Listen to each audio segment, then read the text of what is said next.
étudier. Voilà. Donc là, on était donc dans la fin on est toujours, attends, je vais essayer de zoomer ici. C'est la nouvelle fonctionnalité de Google Meet qu'on peut zoomer. Tu vois, ouais, bon, ouais, je sais pas si ça marche vraiment pas, ça veut dire, ok, bon, ça fait quelque chose. Et, Oui, c'est voilà, bon. voilà. Donc, ok, donc, en fait, on était donc à la fin, vraiment, tout ça, pour expliquer encore, on est encore sur le mardi, sur la création du Rakia, tout ça, c'est à cause du Rakia. Et bon, je ne vais pas reparler sur le Rakia, que c'est une séparation, que le Rambam on a vu, parce qu'on étudie, notre étude, c'est qu'on étudie le H avec Nachmanide, normalement, c'est ça ce qu'on fait, et un peu Nachmanide, et en fait, on est dans le troisième jour, on est arrivé au Rakia. Nachmanide disait que lui, il ne voulait pas parler du Rakia parce que c'était trop compliqué, ou il ne voulait pas expliquer ce que c'était. Et on avait vu, voilà, que Rambam, lui, il a écrit, ça veut dire dans le Guide des Égarés, dans la partie 2, dans le chapitre 30, lui, il explique que le Rakia, et on avait l'impression aussi que Nachmanide aussi, il pensait que c'était la même chose, c'était vraiment un moment central dans la création du monde, parce qu'en réalité, toute la création du monde, en fait, c'est une sorte de séparation des objets des unes par rapport aux autres, et que dans le Maaseh Bereshit, c'est comme s'il y avait vraiment deux moments pivots. Le premier moment, c'est le Bereshit lui-même, c'est quand Hachem il crée le monde, mais quand il crée le monde, en réalité, en fait, comme il explique, c'est comme quelqu'un qui jette des graines, mais que donc le moment où il jette les graines, il a jeté toutes les graines en même temps. Et par la suite, les choses, en réalité, elles se développent les unes après les autres à leur rythme. Et de cette manière, à cause de ça, elles se séparent les unes les autres. C'est pour ça que les terminologies des mots dans la création du monde, elles évoluent. Ce qui est appelé Eretz, par exemple, le premier jour, c'est pas ce qui est appelé Eretz le troisième jour, le quatrième jour. Ce qui est appelé Maïm, c'est pas ce qui est appelé Maïm plus tard, etc. Et en fait, pour Rambam, on a vu en fait principalement quoi, un des sens de ces chapitres, c'était enfin une des idées qu'il avait développées sur ça, c'était de dire que le rakia, en fait, qui est la séparation, c'est ça, en fait, c'est un moment central du Maaseh Bereshit. C'est comme s'il y avait deux grandes actions dans la création du monde. La première, c'est le Bereshit, qui en soi un acte créateur, et ensuite le Rakia, la création du Rakia, qui est une sorte de comment cet acte créateur il se développe et on va dire, je sais pas, il se définit, voilà, en séparant les choses par rapport aux autres. C'est quelque chose comme ça qu'il disait, que bien que le Rakia en lui-même, il avait été créé le mardi, c'était une séparation dans l'eau, etc., entre l'eau d'en haut et l'eau d'en bas, etc. Mais c'était quelque chose, en fait, qui était, on va dire, on avait l'impression plus générale dans la création du monde. Et voilà quoi. Ça, c'était, on va dire, une idée générale qu'on avait vue. Après ça, on avait, comme dans ce chapitre, Maïmonide, on a décidé de terminer tout le chapitre de Maïmonide, avec lui qui est très long. Et parce que tout ça, pourquoi? Parce que Maïmonide, en réalité, dans le Guide des Égarés, dans l'introduction lui-même, il dit qu'il faut étudier les chapitres en entier parce que, en réalité, il parle par allusion et que donc, il y a un sens. Pourquoi est-ce qu'il a écrit, il a mis des choses dans un chapitre et pas d'autres, et qu'est-ce qu'il veut mettre quand il met des choses dans un chapitre, même si elles ont l'air, comment dire, sans relation les unes avec les autres, en fait, elles ont une relation. Donc, comme c'était pas clair, on a dit, OK, on va finir tout le chapitre, et bon, c'est pas devenu plus clair pour autant, donc on est en train de finir le chapitre, c'est déjà ça. Donc, voilà, donc c'est là où est-ce qu'on en est. J'espère aujourd'hui qu'on va finir le chapitre de Maïmonide, que comme ça, on va pouvoir revenir finalement à notre étude de base, qui est en fait d'étudier Bereshit avec le Ramban.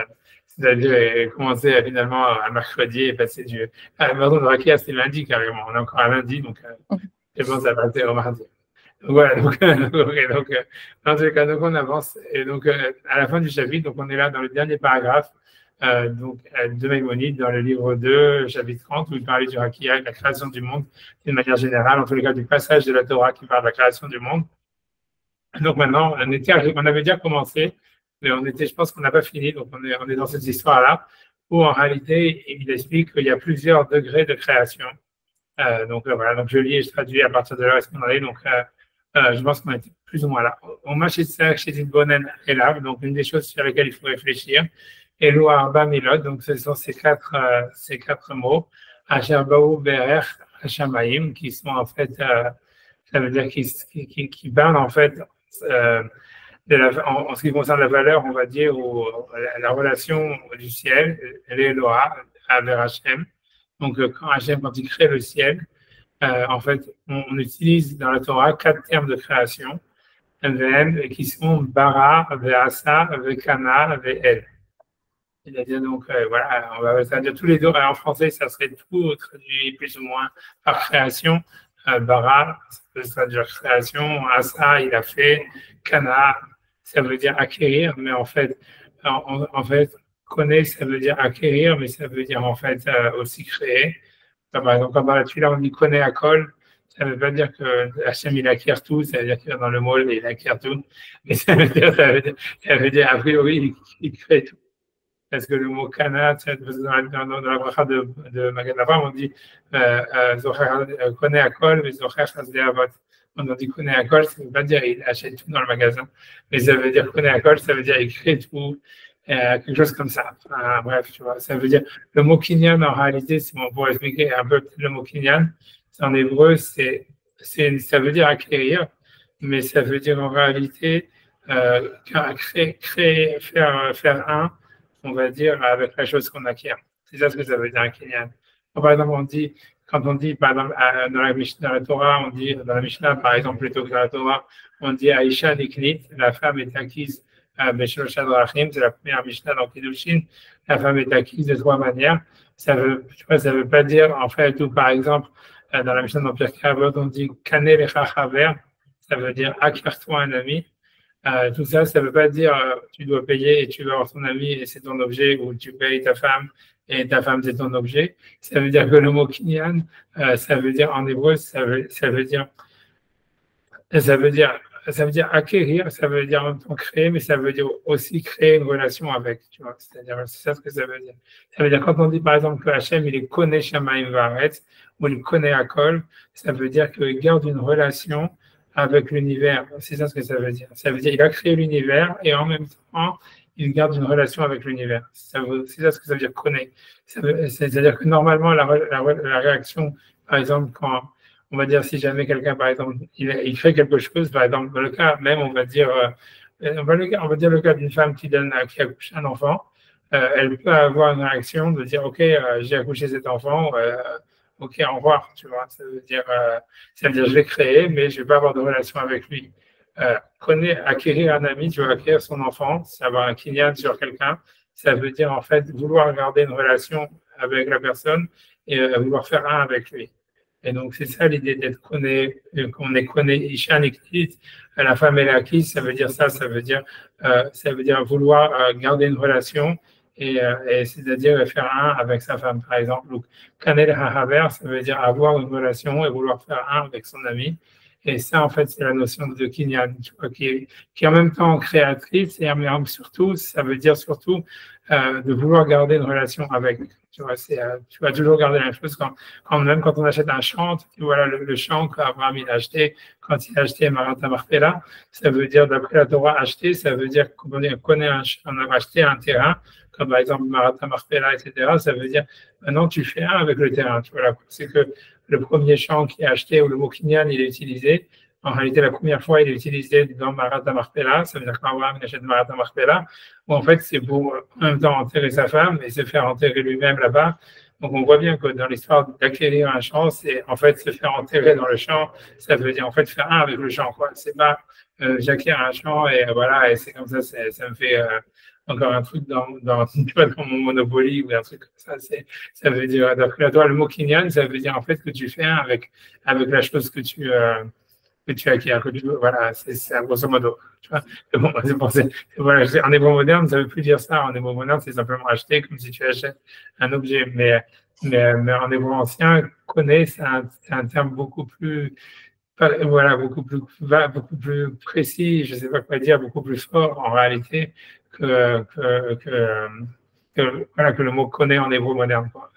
Et voilà, c'est pour ça qu'on dit Hachem, il a été connaît 5 choses dans le monde, il y a le Beth Amikdash, le peuple d'Israël, la Torah, j'ai oublié c'est quoi les deux autres, Yerushalayim, je crois, et j'ai oublié. Mais bref, ça veut dire que c'est important, ça veut dire que quand Hachem il connaît, ça veut dire qu'Hachem il acquiert quelque chose, ça veut dire qu'il fait un avec cette chose-là, qu'il veut garder une relation avec cette chose-là, qu'il veut faire un avec cette chose-là. Bref, tu vois, mais c'est ça, donc en tout cas le mot kinyan ici, qui est un des 4. Et carrément, ça veut dire, quand je regarde chez les auteurs du Moyen-Âge, particulièrement séfarades, comme je vois chez Ibn Ezra, chez Rambam, chez Rav Saadia Gaon, ils vont toujours traduire le mot connaît comme qui crée, comme un acte de création, comme ici, tu vois ici. Mais carrément, il explique que connaît à col, ça veut dire créer. Mais en fait, c'est plus. On voit bien, par exemple, dans le cas d'Abraham, quand il acquiert le cèdre de Marpella, c'est pas qu'il crée le champ de Marpella. Mais en fait, tu vois, c'est quelque chose comme ça. C'est créer, mais encore une fois, quelque chose qui existe déjà, tu vois. C'est créer une relation. Tu vois, c'est un truc comme ça. Et à travers cette relation, on recrée la chose, tu vois. Un truc comme ça. Bref, en tout cas, ici, c'est un des troisièmes, c'est un des langages de création qu'il utilise. Et elle, et donc elle, bon, elle, ça veut dire, c'est pas un langage de création, mais lui veut dire, on va voir ce qu'il veut dire par là. Elle, ça veut dire le processus. C'est difficile. Elle, ça veut dire la puissance. Ça veut dire le puissant. Mais ça veut dire surtout la source de la puissance. Tu vois, c'est-à-dire, je pense, tu vois, c'est ça que ça veut dire. Quand on dit, euh, quand on dit que par exemple, Hachem, il est El Elyon ou El tout court, tu vois, par exemple, dans la prière, encore une fois, on dit un Ha'el Hagadol. Ça veut dire quoi? Ha'el, ça veut dire le Dieu. A priori, ça veut dire, quand tu regardes dans le Kuzari, dans les Mefarshim, ils expliquent que Ha'el, ça veut dire la source des énergies. Parce que tu vois, ça serait ça l'idée de elle, ça voudrait dire qu'elle est la source vitale de l'énergie du ciel ou de l'univers, etc. Donc, en tous les cas, lui, en tous les cas, pour revenir au sujet ici, en tous les cas, le Rambam, il dit qu'on retrouve 4 langages dans la création du monde. J'ai juste une question. Pourquoi il dit pourquoi Arba Malot et pas Milim? Pourquoi Milot? Alors là, je pense que ça, tu vois, c'est encore la grammaire de l'hébreu ancien, tu vois, c'est-à-dire, je sais pas, je pense que ça, c'est le texte de Eben Tebon, tu vois, parce que le texte est écrit en arabe. À mon avis, tu vois, c'est honnêtement, Ah, il n'y a pas de signification. À mon avis, à mon avis, c'est simple, c'est, tu vois, c'est des tu vois, je pense qu'avant, on disait Milot, je sais pas, en hébreu, moi, je connais pas bien l'hébreu moderne. C'est vrai qu'en hébreu moderne, on dirait Milim, on dit pas Milot. Mais en hébreu, si tu vois, en hébreu du Moyen-Âge, plutôt, on disait Milot, tu vois, on disait les deux. Ah, ok, on disait les deux. Ok. C'est un terme, tu vois, je pense, hein, c'est un terme que tu vas retrouver, je sais pas, tu vois. Il n'y a pas de différence entre les deux. Il n'y a pas Milot, c'est quelque chose, et Milim, c'est autre chose. Je crois. Peut-être, dans la Torah, peut-être tu pourrais faire une distinction comme ça, mais là, dans une traduction d'un texte en arabe, Okay. voilà, je me mets, voilà, je pense comme ça. Là, j'essaie de voir où tu trouves dans la Torah le mot Milot. Non, non, c'est pas grave. Si c'est peut-être juste une traduction de si c'est comme ça qu'ils écrivaient au Moyen-Âge, alors ils ont traduit. Non, c'est commun, c'est pas une anomalie de langage, ça veut dire. Ok. C'est comme ça. En fait, il y a plein de mots en fait dans le Moyen Âge. C'est dans les mots du Moyen Âge. Je sais pas comment c'est dans les mots modernes qui étaient doubles, qui étaient transgendaires ou bisgendaires, quoi. Comme Shemesh, Derer, voilà, Milim, etc. Tu vois, tu les retrouves au féminin, au masculin, sans raison a priori, Sans raison. Ok. A priori. Dans la Torah, tu peux faire après une dracha, mais après, dans les, tu vois, dans le texte du Moyen-Âge, tu ne peux pas vraiment faire une dracha. Ouais. Ok. Parce que je m'appelle, c'est difficile. La conjugaison, même d'une manière du féminin, du masculin, elle n'est pas très claire en réalité au Moyen-Âge déjà. Tu vois, quand on dit, je sais pas, dans les raisons de Shirachirim, on dit chacun nous qui va nous faire la camarade à ouvrir les ravens. Bon, je ne vais pas rentrer là-dedans. On dit Asodot Aniflaim, tu vois, ou est-ce qu'on dit Asodot Aniflaot, tout ça, des trucs comme ça, c'est très compliqué. Il y a des mots qui se terminent en hot, qu'en fait, au Moyen-Âge, on les conjuguait au masculin. Je ne sais pas pourquoi. Après, ça a changé. Je ne sais pas pourquoi à travers le temps. Ça veut dire le masculin et le féminin, le genre de certains mots en hébreu, il a évolué dans le temps. Je ne sais pas pourquoi. Mais voilà, le mot milot, ce serait un des mots comme ça. Bref, peu importe. J'ai un peu ouvert, elle est là. Donc voilà, okay. Donc ça, c'est les quatre termes. Hein, donc je pense qu'il va donner des exemples. Il dit Amar bara Elohim et Hashamayim et Varetz. Donc ça, c'est Bereshit, bara. C'est le premier passage de la Torah. Hachem, il a créé donc, le ciel et la terre, et c'est le mot bara qui est utilisé. Ensuite, Mamar Beyom Asot Hachem Elohim Erez Shamayim.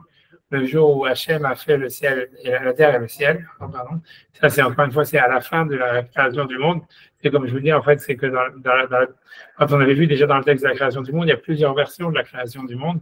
Il y a la version 6 jours, ensuite il y avait la version le jour où Dieu a fait le ciel et la terre, et c'est une autre version qui commence, qui a un autre ordre, etc.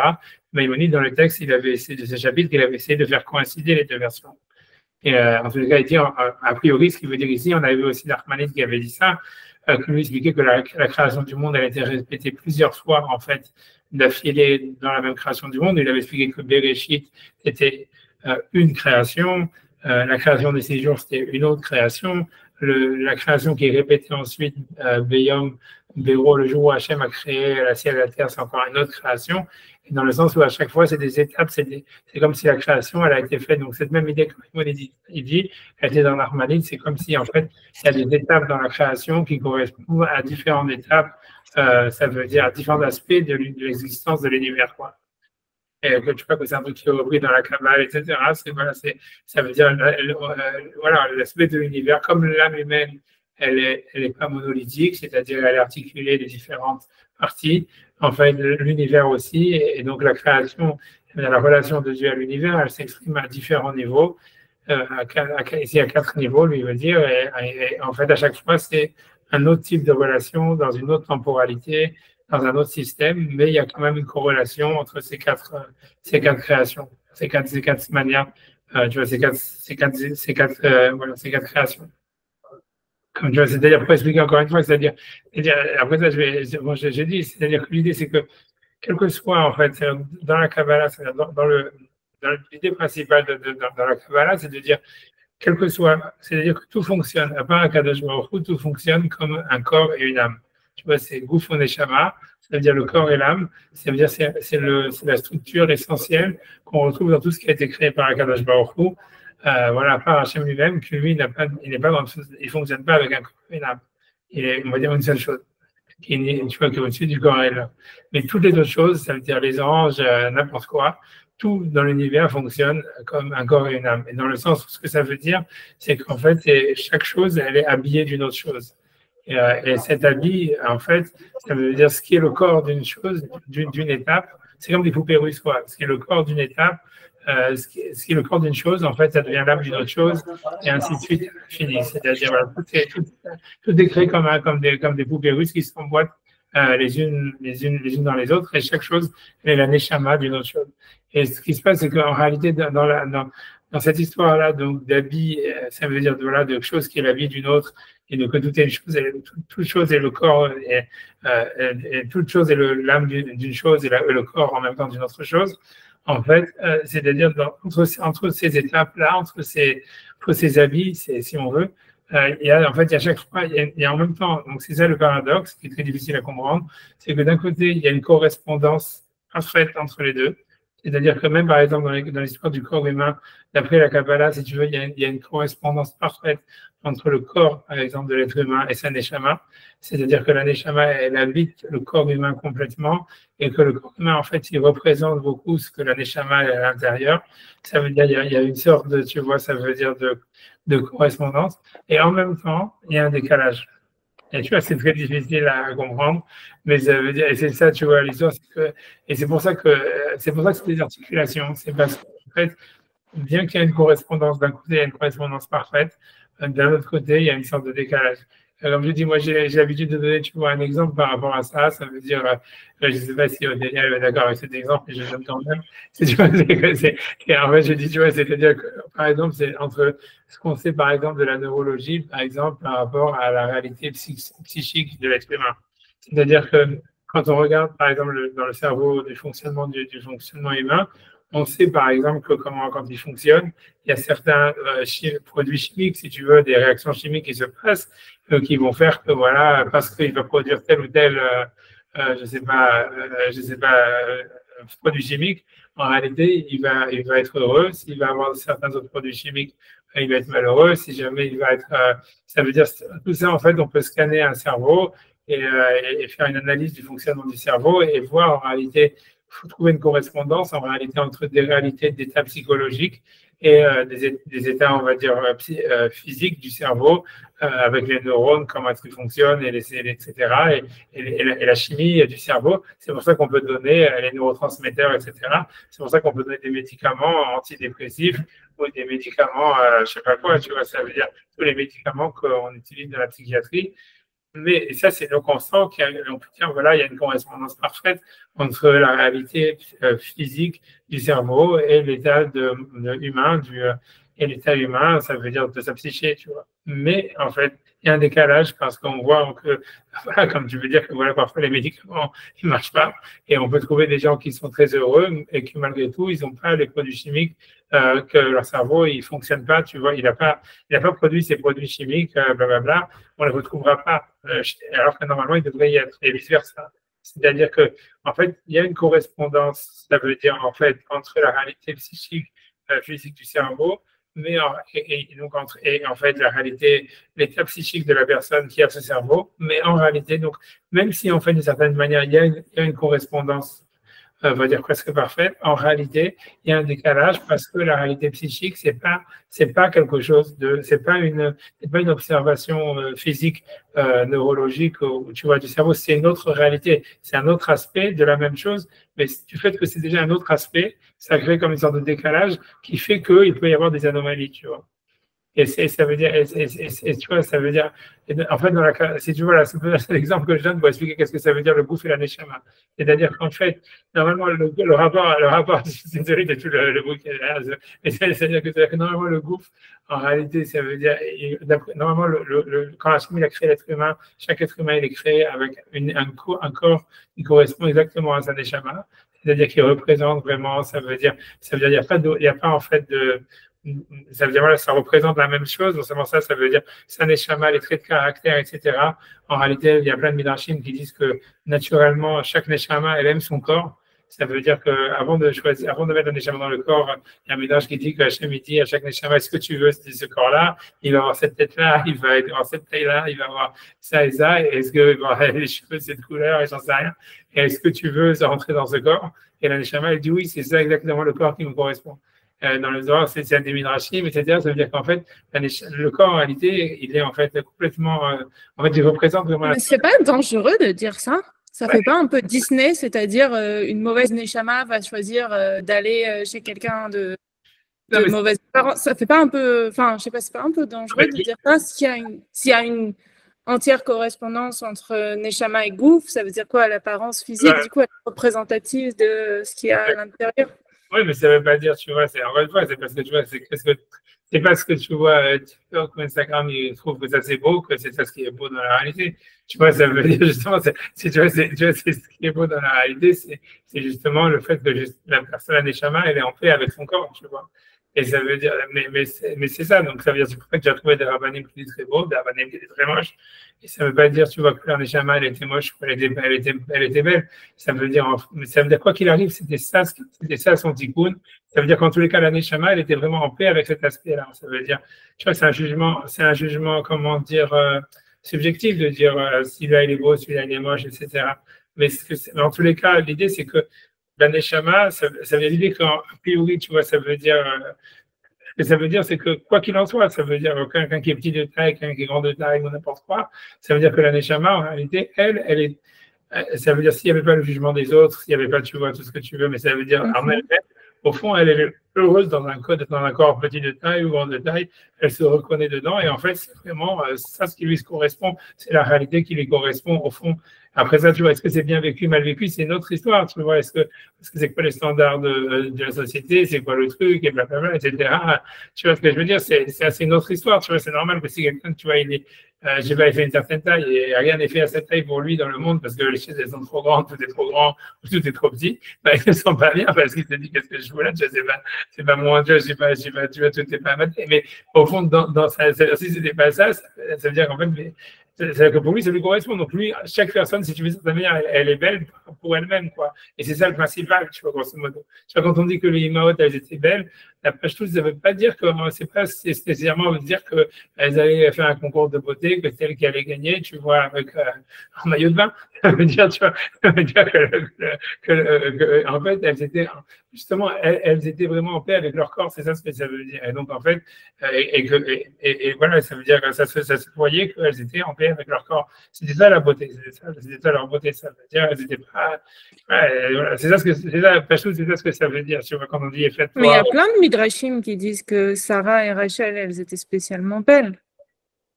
On parle des midrashim, c'est des psukim, mais tu vois, mais encore une fois, tu vois, ça veut dire, qu'est-ce que ça veut dire, qu'est-ce que tu appelles belle, qu'est-ce que tu appelles pas belle? Non, mais il y avait vraiment, il y a même, il y a Fat Lennaim, il y a un mot vraiment qui veut dire bel objectif, je sais plus. Oui, elle a marqué Eiffel Torah, Eiffel Marée, tout ce que tu veux, sur toutes les notes, à part Léa, plus ou moins. Mais tu vois, ça dépend. Oui, Léa, non, c'est pas écrit. Ah, c'est pas évident, ouais, c'est pas évident, tout ce que tu veux, mais ça veut dire. Et elle n'était pas aimée, enfin, il y a quand même une corrélation, quoi. Non, a priori, c'est ça, mais c'est parce que tu vois, elle était, tu vois ce que je veux dire, tout ça, c'est. Tout ça, tout ça, c'est ménage, tout ça, c'est psychologique, tout ça, c'est pas que c'est psychologique, mais tout ça, c'est ménage chamaïm. Du moment, ça veut dire, il y a des gens, tu vas te dire, ah, purée, ça, quelle beauté, et les autres vont dire, ah, ben, non, c'est moche. Même, tu vois, ça veut dire, même à travers les époques, il y a les standards de beauté, ils ont énormément évolué, tu vois ce que je veux dire, c'est des trucs que l'on trouverait maintenant complètement hideux. À l'époque, c'était, waouh, tu vois ce que je veux dire, c'est ce que la Torah, elle appelle Yefat Torah, Yefat Marie, c'est sûrement pas ce qu'on appelle aujourd'hui Yefat Torah, Yefat Marie, à mon avis, tu vois. Ça n'a pas trop changé, hein, si on regarde l'Antiquité, les statues, etc. En fait, ça n'a pas changé les critères de beauté, du moins dans le monde occidental. Il n'y a que les Grecs qui font ça. Dans les statues grecques, tu retrouves un certain critère, etc. qui sont. Ouais, parce que, bref, tu vois, parce que pour eux, c'était. En fait, c'était. C'est-à-dire que c'est dans le monde. C'est les mêmes critères qu'aujourd'hui, en gros, dans les statues grecques. Ça dépend où, ça dépend quoi. C'est-à-dire, cette fois que tu n'as pas vu la cérémonie d'ouverture des Jeux Olympiques.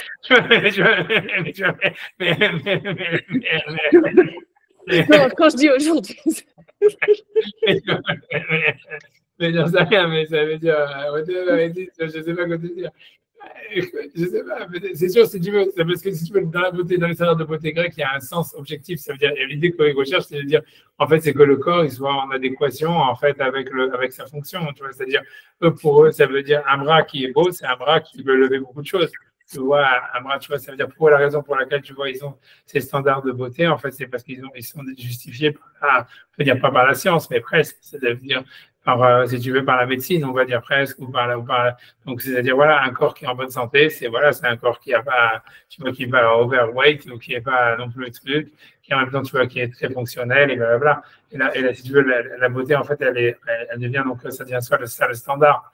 Tu vois, c'est-à-dire, voilà, le rapport des proportions, il est lié par rapport à ça, quoi. Mais je pense, tu vois, honnêtement, je ne sais pas du tout si ça, par exemple, je ne sais pas si chez les Égyptiens, par exemple, c'était les mêmes standards, si à l'époque de la Torah, c'était les mêmes standards, etc., etc. Tu vois, ça veut dire, tu vois, dans les sociétés africaines, c'est des autres standards, tu vois, c'est complètement, ça a changé, tu vois, ça veut dire, voilà, je veux dire, ça veut dire, c'est clair que tu vois, tous ceux qui te diront que, tu vois, ceux qui se rappellent de leur grand-mère au Maroc et tout ça, c'était une femme qui était maigre au Maroc, elle avait beaucoup de difficultés à se marier, tu vois. Ça veut dire, une femme, il fallait qu'elle soit grosse, etc. Et sinon, c'était difficile pour elle. C'est pour ça qu'il y avait toujours de donner plein à manger. C'est toute l'histoire des mères juives qui donnent mange, mange, mange, mange. Parce qu'en fait, ça veut dire, le truc, c'est que si jamais tu mangeais pas, si tu n'étais pas grosse, tu vois, c'était très difficile. C'est comme ça, tu vois. Ça change. C'est le contraire. Maintenant, tout le monde est au régime et tout ça. Voilà, mais ça veut dire, donc, ça change. C'est ça, parce que je pense pas qu'il y ait de la rationalité dedans. Ça veut dire, voilà, ça veut dire, c'est tout. Je pense quand on dit que Jacob il a aimé Rachel et tous ces trucs-là, ça veut dire c'est Mina Shamaim. Ça veut dire c'est tout. Ça veut dire c'est la Neshama. C'est la même chose. Tu vois, quand il y a un Shidour ou un truc comme ça veut dire il y a quelque chose de voilà, c'est surnaturel. Ça veut dire si cet homme-là il est attiré par cette femme ou vice versa, c'est parce qu'en fait sa Neshama en réalité elle est attirée par la Neshama de l'autre. Et en fait, l'attraction physique, elle découle du fait qu'en fait, au niveau des Neshamot, il y a un accord. Tu vois, c'est ça ce qui fait que ça résonne. C'est pour ça qu'il y a des mecs qui vont être attirés par certaines meufs et ils vont me dire, mais quoi, elle n'est pas belle, il n'y a rien. Pour lui, c'est la plus belle beauté du monde. Et voilà, la même chose au niveau des mecs. Tu vois, c'est très subjectif parce qu'en fait, c'est les Neshamot, tu vois. Ça veut dire, en fait, c'est spirituel, c'est pas matériel. Ça veut dire, tu vois, c'est vrai, ça veut dire, tu vois, c'est tout, tu vois, voilà. Je sais pas comment est-ce qu'on est venu à parler de ça. Parce que je parlais sur le Koufé Neshama et j'expliquais pourquoi en fait ces 4 étapes de la création, comment est-ce qu'elles peuvent être. C'est-à-dire qu'il y a un accord en fait entre la Neshama et le corps. D'après, tu vois, c'est un exemple la Neshama et le corps, mais c'est à tous les niveaux, comme tu vois, c'est-à-dire, tu vois, c'est même dans l'univers, c'est-à-dire entre l'idée de soleil par exemple et le soleil lui-même. Ça veut dire le soleil, il existe en tant que concept, il existe en tant que réalité métaphysique.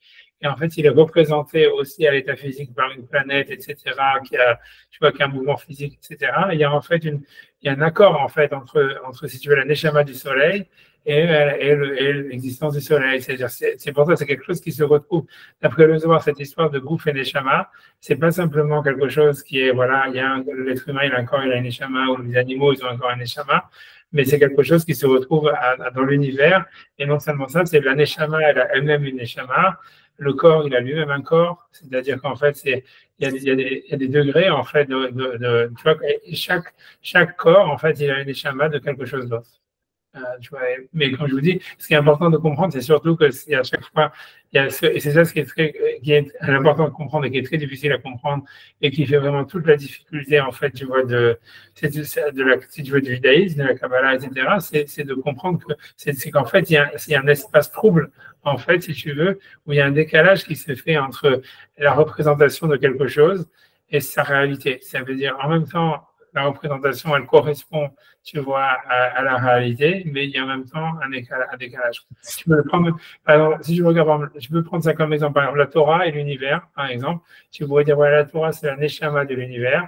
Et donc, en fait, il devrait y avoir une correspondance parfaite entre ce que la Torah, elle dit et l'univers. Et en fait, c'est vrai, mais il y a des décalages. Tu vas voir que, voilà, des fois, tu peux faire des mitzvot ou des machins, etc. Et où en fait, tu vois, ça va entraîner des trucs au niveau du monde physique. Ça fait des choses qui sont, tu vois, qui sont pas bien ou tu vois, qui devraient, tu vois, qui paraissent négatives. Alors, tu vois, il faut comprendre, il faut interpréter soit le monde, soit la mitzvah par rapport, tu vois, dans cette zone trouble. Si tu veux, à chaque fois, tu vois, c'est dans ce décalage qui existe, comme j'ai donné l'exemple tu vois, en fait, voilà, de la réalité physique du cerveau et en même temps de la réalité psychologique de l'homme, où en fait, des réalités différentes, bien qu'en fait, elles s'articulent sur une même chose. Et en fait, il y a quand même, du fait que ce sont des réalités différentes, il y a à chaque fois un décalage. Et en fait, l'idée, c'est à chaque fois de comprendre. Tu vois, en fait, c'est très difficile, c'est même pas difficile, on ne peut pas vraiment comprendre, mais c'est-à-dire de voir où est-ce qu'il y a ce décalage.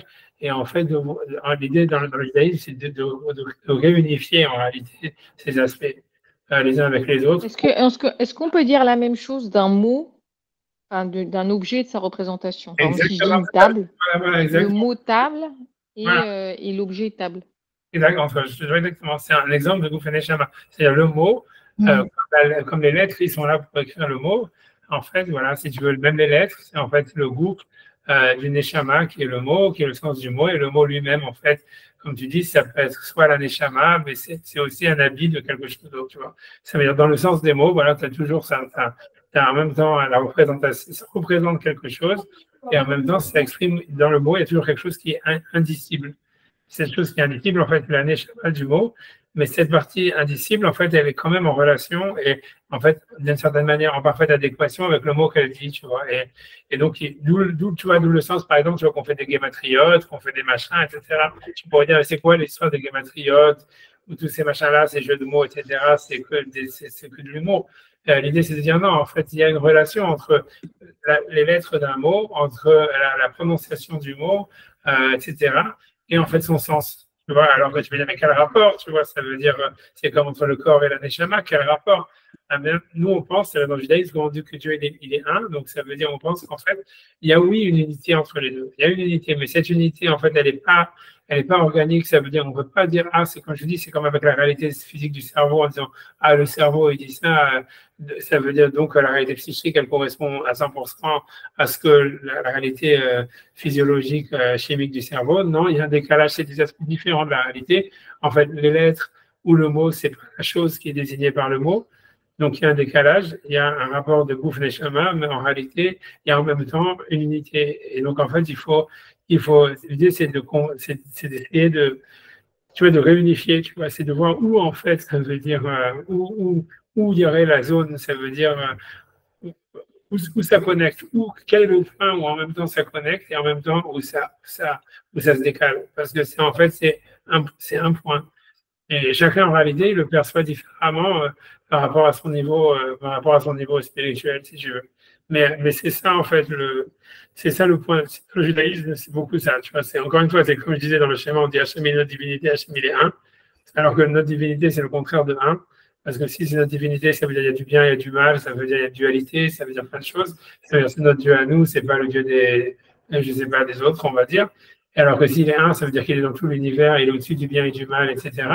Donc, en fait, ça veut dire, c'est une contradiction, mais ça veut dire, en fait, non, en réalité, comme justement la divinité, le fait même d'adorer Dieu ou d'avoir reçu la Torah ou d'appréhender une relation au divin, ça veut dire, c'est vrai que ça vient de l'homme, mais c'est Dieu qui s'exprime à travers l'homme.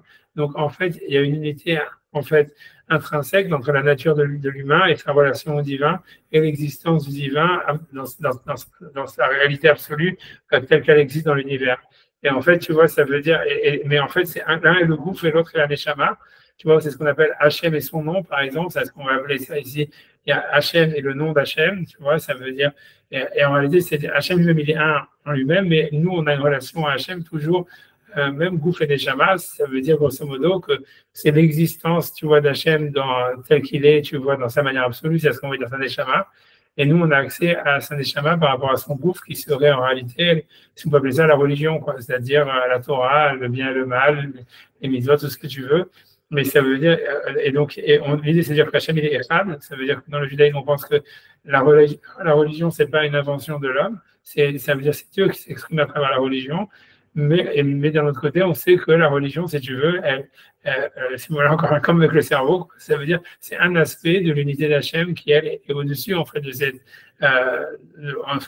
bien et du mal, au fond, tu vois. Sans être encore une fois, on ne peut pas dire c'est au-dessus ou c'est pas au-dessus. En fait, il y a un point, ça fait un, mais il y a quand même un décalage entre les deux. Tu vois. Voilà, c'est ça, tu vois, c'est ça l'idée. Je ne sais pas si c'est clair, si ça fait regard, mais tu vois, j'essaie de dire des choses, tu vois, qui sont. Mais c'est ça l'essence, si tu veux, du judaïsme. C'est ça l'essence. C'est ça le sens du schéma Israël, Hachem Elokeinu, Hachem Echad. C'est important de comprendre ça. Ça veut dire que, voilà, je ne sais pas quoi dire, parce que tu vois, ça veut dire qu'on ne peut pas dire, si tu veux, ce que ça veut dire encore une fois, c'est qu'une fois qu'on dit que Hachem Echad, tu ne peux pas avoir, en fait, la haine contre les nations, tu ne peux pas avoir la haine, tu vois, contre un autre être humain, etc. Parce que, comme j'ai dit, tu vois, même Adolf Hitler, c'est Hachem qui a voulu que Adolf Hitler existe, au même titre qu'il a créé Moshe Rabbeinu, il a créé Adolf Hitler. Et au niveau d'Hachem, en réalité, les deux, c'est des anges d'Hachem, tu vois. Alors, tu vois, ça veut dire, nous, c'est sûr qu'on doit si prier. Si c'était ça, il n'y aurait aucun libre arbitre. Si, ça veut dire le libre arbitre. Tu peux dire que le libre arbitre, d'abord, tu vois, c'est Hachem qui l'a voulu. Donc, si tu veux, voilà, c'est ça, si tu veux, il y a un libre arbitre. Tu vois, c'est sûr qu'Adolf Hitler, il aurait pu ne pas être Adolf Hitler et qu'il a fait, tu vois, il a fait, si tu veux, le choix de ne pas être, mais d'être Adolf Hitler, et c'est sa responsabilité. Ça veut dire qu'il n'est pas coupable, etc., de ses choix, etc., puisqu'il a été responsable de faire le mal. Il n'y a aucun doute là-dessus. Mais ce que ça veut dire, c'est qu'en fin de compte, si Hachem il avait voulu, il aurait pu, tu vois, ça veut dire il aurait pu l'empêcher, tu vois, il aurait pu, je sais pas, mourir d'une crise cardiaque. Oui, mais ça va un peu en opposition avec le fait que depuis Purim, Dieu n'est pas autant en connexion avec tout ce qui se passe que ce que c'était comme avant. On dit que depuis Purim, c'est plus pareil. Il n'y a pas autant d'intervention de Dieu. C'est pas qu'il n'y a pas d'intervention, je ne peux pas dire ça. Oui, mais c'est différent. Voilà, c'est Esther Panim, c'est ce qu'on appelle la face cachée. Mais ça veut dire c'est caché, mais c'est pas inexistant. Tu comprends, ça veut dire, tu vois, parce que nous, on est obligé de dire, tu vois, dans la Torah, que il n'y a rien d'autre à part Hachem. Attends, je sais pas, mais moi, ma conception, c'est que c'est pas depuis Purim, c'est depuis que Dieu a fait la sortie d'Égypte et qu'il a fait des miracles visibles pour sortir les Juifs d'Égypte. Après, il a dit, bon, bah maintenant, ça y est, c'est fini, on rentre dans une vie normale. Vous allez rentrer en Israël, etc., etc. Et là, on rentre dans un monde où Dieu, il est caché, il n'est pas interventionniste. Non, c'est caché depuis Purim. Il n'y a pas la mention de Dieu depuis Purim et c'est pas du tout pareil. Parce qu'à l'époque du premier et du deuxième temple, les gens, il n'y avait pas de prière, les gens allaient prier, plein de gens avaient la Nevia, etc. C'est complètement différent depuis Purim. C'est Dieu. Est-ce que il y a des miracles quand même à l'époque, dans la conquête d'Israël, par exemple, quand les Juifs ils font le tour de la muraille de Jéricho en se faisant des chauffards et que la muraille elle est avalée dans le sol, tu ne peux pas dire que ce n'est pas un miracle. Il y a plein d'autres miracles encore après, c'est-à-dire avec le fleuve qui est dans la bataille de Sisra, avec Dévorak, voilà, qui va submerger voilà, une armée qui vient attaquer Israël. Donc il y a beaucoup de miracles, ça veut dire c'est sûr qu'ils sont moins dévoilés peut-être que la sortie d'Égypte. Mais voilà, c'est Purim, c'est sûr qu'il y a une page qui s'est tournée après la destruction du premier temple et avec le retour d'exil en Babylonie. C'est-à-dire que c'est clair que le deuxième temple, c'est pas la même chose que le premier. Et voilà, ça veut dire qu'à partir de Nabucodonosor, C'est clairement, il y a une page de l'histoire qui s'est tournée. Et un autre rapport, si tu veux, c'est comme si le judaïsme, il y a une évolution, tu vois, tu vois, c'est comme on dit que la Torah, Ezra, il a changé l'écriture de la Torah, c'est plus l'écriture qui a été utilisée par Moshe. Il y a une renaissance du peuple d'Israël en Babylonie, qui était, comme on a déjà dit, la terre de naissance d'Abraham. Et oui, il y a une page qui se tourne. Maintenant, c'est sûr que voilà, c'est vrai que le vrai moment où il y a une révélation de Dieu, c'est au moment de la sortie d'Égypte. Ensuite, c'est beaucoup moins. Avant, c'est voilà, mais c'est vrai que le véritable tournant, c'est si tu vois, c'est Pourim, voilà, c'est la reconstruction, c'est l'exil de Babylone avec la reconstruction du deuxième temple, où on est dans une nouvelle, si tu veux, dans une nouvelle, comme s'il y a une nouvelle phase dans le judaïsme qui se tourne, tu vois, ça veut dire, par exemple, dans beaucoup de Midrashim, tout le monde, Sirius, il est appelé, pas dans les Midrashim, mais dans le Tanakh, Sirius, il est appelé le Mashiach, c'est parce que voilà, ça veut dire, d'après beaucoup, la reconstruction du deuxième temple, c'était déjà l'ère messianique. C'est l'ère messianique, elle commence, en fait, à partir de la construction du deuxième temple, à partir de Purim, c'est-à-dire, si tu veux, jusqu'à Purim, on est dans une ère qui est appelée dans les Chazal comme la Torah. On dit, le monde, il a 6000 ans, il y a 2000 ans de Tohu, jusqu'à la naissance d'Abraham, c'était Tohu, ça veut dire c'était c'est un monde où il y a pas, voilà, peu importe ce que ça veut dire Tohu, mais ça veut dire de chaos, on va dire. De la naissance d'Abraham jusqu'à, on va dire, jusqu'à Shlomo, on va dire, c'est ou même jusqu'au deuxième temple, c'est-à-dire jusqu'à Nabucodonosor, on peut dire c'est la Torah. On peut appeler ça comme ça la Torah. La Gemara, elle donne des dates différentes, mais dans d'autres midrashim, si tu veux, où c'est les 2000 et 2000 et 2000 où ils commencent, mais selon un avis, en tous les cas, ça veut dire les 2000 ans, la Torah, elle s'arrête en fait à Purim. C'est comme si jusqu'à maintenant, il y avait le don de la Torah, il y avait des mitzvot qui avaient été donnés, etc. Et ensuite, on dit que, tu vois, à partir déjà de Ezra, de Sirius, c'est la période messianique. Et qu'en fait, si tu veux, le deuxième temple, c'était la messianique. Et que, en fait, on n'est jamais sorti de cette. Tu vois, c'est beaucoup d'avis qui pensent que le troisième temple, ça va être simplement une continuation du deuxième. Tu vois, ça va être. Donc, c'est simplement, si tu veux, c'est comme si l'exil qu'on a eu pendant 2000 ans, tu vois, c'était simplement une parenthèse de l'histoire. Mais en fait, le changement, et ça ne veut pas dire qu'Hachem n'est pas présent. Ça veut dire, tu vois, on a la question, c'est que, tu vois, dans la Torah, on pense que tout vient d'Hachem, etc. Simplement, c'est qu'il est voilé, c'est caché. C'est ça ce que ça veut dire. Tu vois, donc, voilà, c'est ce que j'avais dit. Voilà, mais tout vient d'Hachem. Ça veut dire, voilà, Hitler, c'est sûr que ça vient d'Hachem. Comme l'État d'Israël, ça vient d'Hachem. Tout est la main d'Hachem à travers l'homme, tu vois. Et c'est sûr que chaque être humain qui a œuvré pour faire le bien, en fait, il est responsable d'avoir fait le bien, et il va recevoir un salaire pour ça. Celui qui a fait le mal, il est responsable d'avoir fait le mal, il va recevoir un salaire pour ça. Mais quoi qu'il en soit, c'est quand même Hachem. Et tu veux, tout ça, ça veut dire c'est Hachem qui s'exprime à travers ses choix des hommes, etc. Tu vois. C'est-à-dire, grosso modo, ce que ça veut dire, c'est que si Hitler, il n'avait pas fait ça, il y aurait un autre qui l'aurait fait, tu vois, parce que la preuve, c'est que Hitler avait une grande siyata d'Ishmaïa pour arriver à faire ce qu'il a fait, tu vois. Il avait une grande quoi? Ça veut dire quoi? Il a été aidé par Hachem pour faire tout ce qu'il a fait. Ah oui, ok. Tu vois, ça veut dire, voilà, il y a 10 000 choses où ça aurait pu capoter, il y a 10 000 choses. Voilà, c'est un miracle. Personne ne croyait quand il a commencé son parti politique qu'il allait faire ce parti, qu'il allait gagner toutes ces guerres. C'est pas du tout un miracle. Alors là, je suis pas du tout d'accord. C'est pas du tout un miracle. C'est l'opposé de ça. Ça s'explique très facilement. Dans une Allemagne qui était complètement, après la Première Guerre mondiale, ça s'exprime complètement. Non, mais tout s'explique, mais il aurait pu aussi rater. Je veux dire, c'est comme toutes les entreprises. Il y a des entreprises qui ont tous les facteurs clés pour réussir et qui ratent. Donc, pourquoi est-ce qu'il y a eu des attentats qui n'ont pas marché? Pourquoi est-ce qu'il aurait pu être tué à tout un tas d'étapes? Et oui, c'est un miracle qu'il soit arrivé au sens négatif du terme, mais oui, c'est un miracle. Évidemment que c'est un miracle. Il aurait pu disparaître 50 000 fois, cet homme. Oui, il aurait pu ne jamais réussir. C'était un demeuré mental. Comment ça se fait qu'il y a un demeuré mental? Il est arrivé à un demeuré mental. On avance, j'arrête de élégant. Chacun il veut avancer comme il veut, mais c'est clair que si tu veux, en fait, dans l'histoire, on explique toujours les choses après coup, tu comprends? Si tu veux, les historiens, ils ont toujours. C'est facile d'être un avis, un prophète du lendemain, tu vois ce que je veux dire?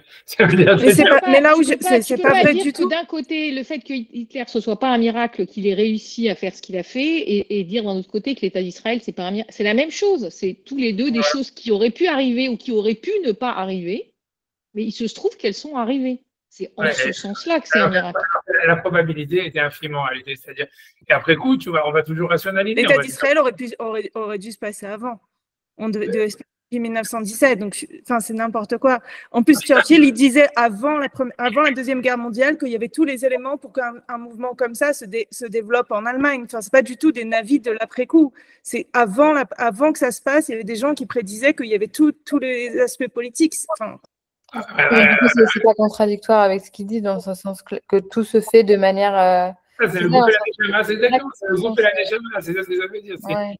C'est exactement, c'est comme l'amour, c'est comme tout ça, c'est comme la haine, c'est comme tout ça, c'est le groupe et la Neshama. Ça, je peux donner une explication, tu vois, ça veut dire une explication scientifique, tout à fait causale, tout à fait ce que tu veux, qui explique tout, qui explique comme la science, comme qui explique tout ce qui se passe dans l'histoire, qui explique les comportements humains, etc.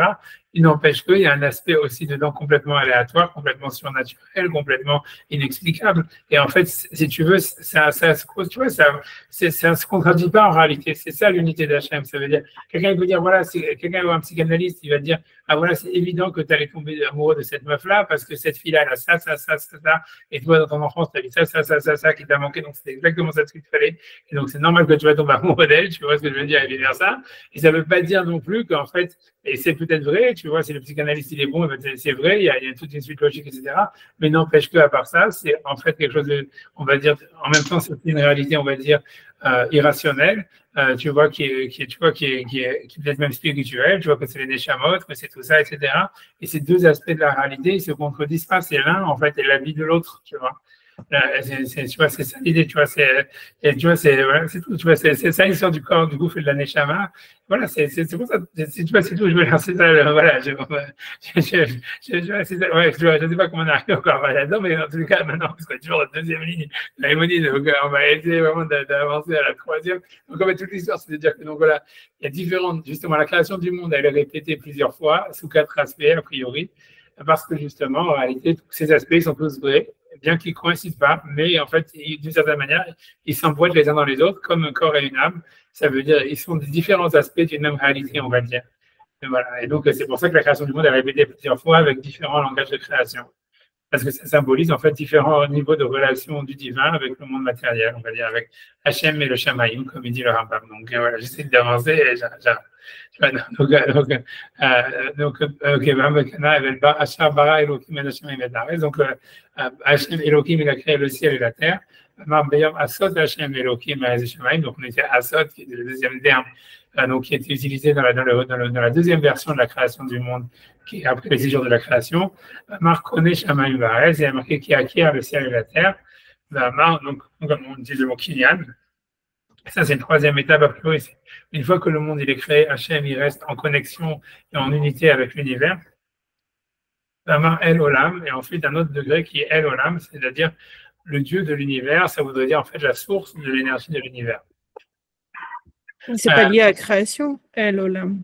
Parce que pour lui, ce qu'il veut dire, je pense qu'il veut dire par là, c'est comme Koné, Shamaï, Barès, etc. Ce qu'il veut dire, c'est que c'est comme, tu vois, c'est exactement comment expliquer ça. Tu vas dire, voilà, est-ce que Hachem, il recrée le monde à tous les moments? Tu vois, est-ce qu'on dit dans la prière, ça veut dire qu'il recrée à chaque moment le Maaseh Bereshit. Mais est-ce que ça veut dire vraiment que Hachem, il refait le Maaseh Bereshit? Ça veut dire, tout ce qui est marqué, Yior, Yom Sheni, tu vois, c'est impossible même. Tu vois, ça veut dire comment il peut y avoir 6 jours de la création qui se répètent à chaque seconde. Tu vois, c'est même, tu vois, chaque 6 jours, déjà, c'est pas possible.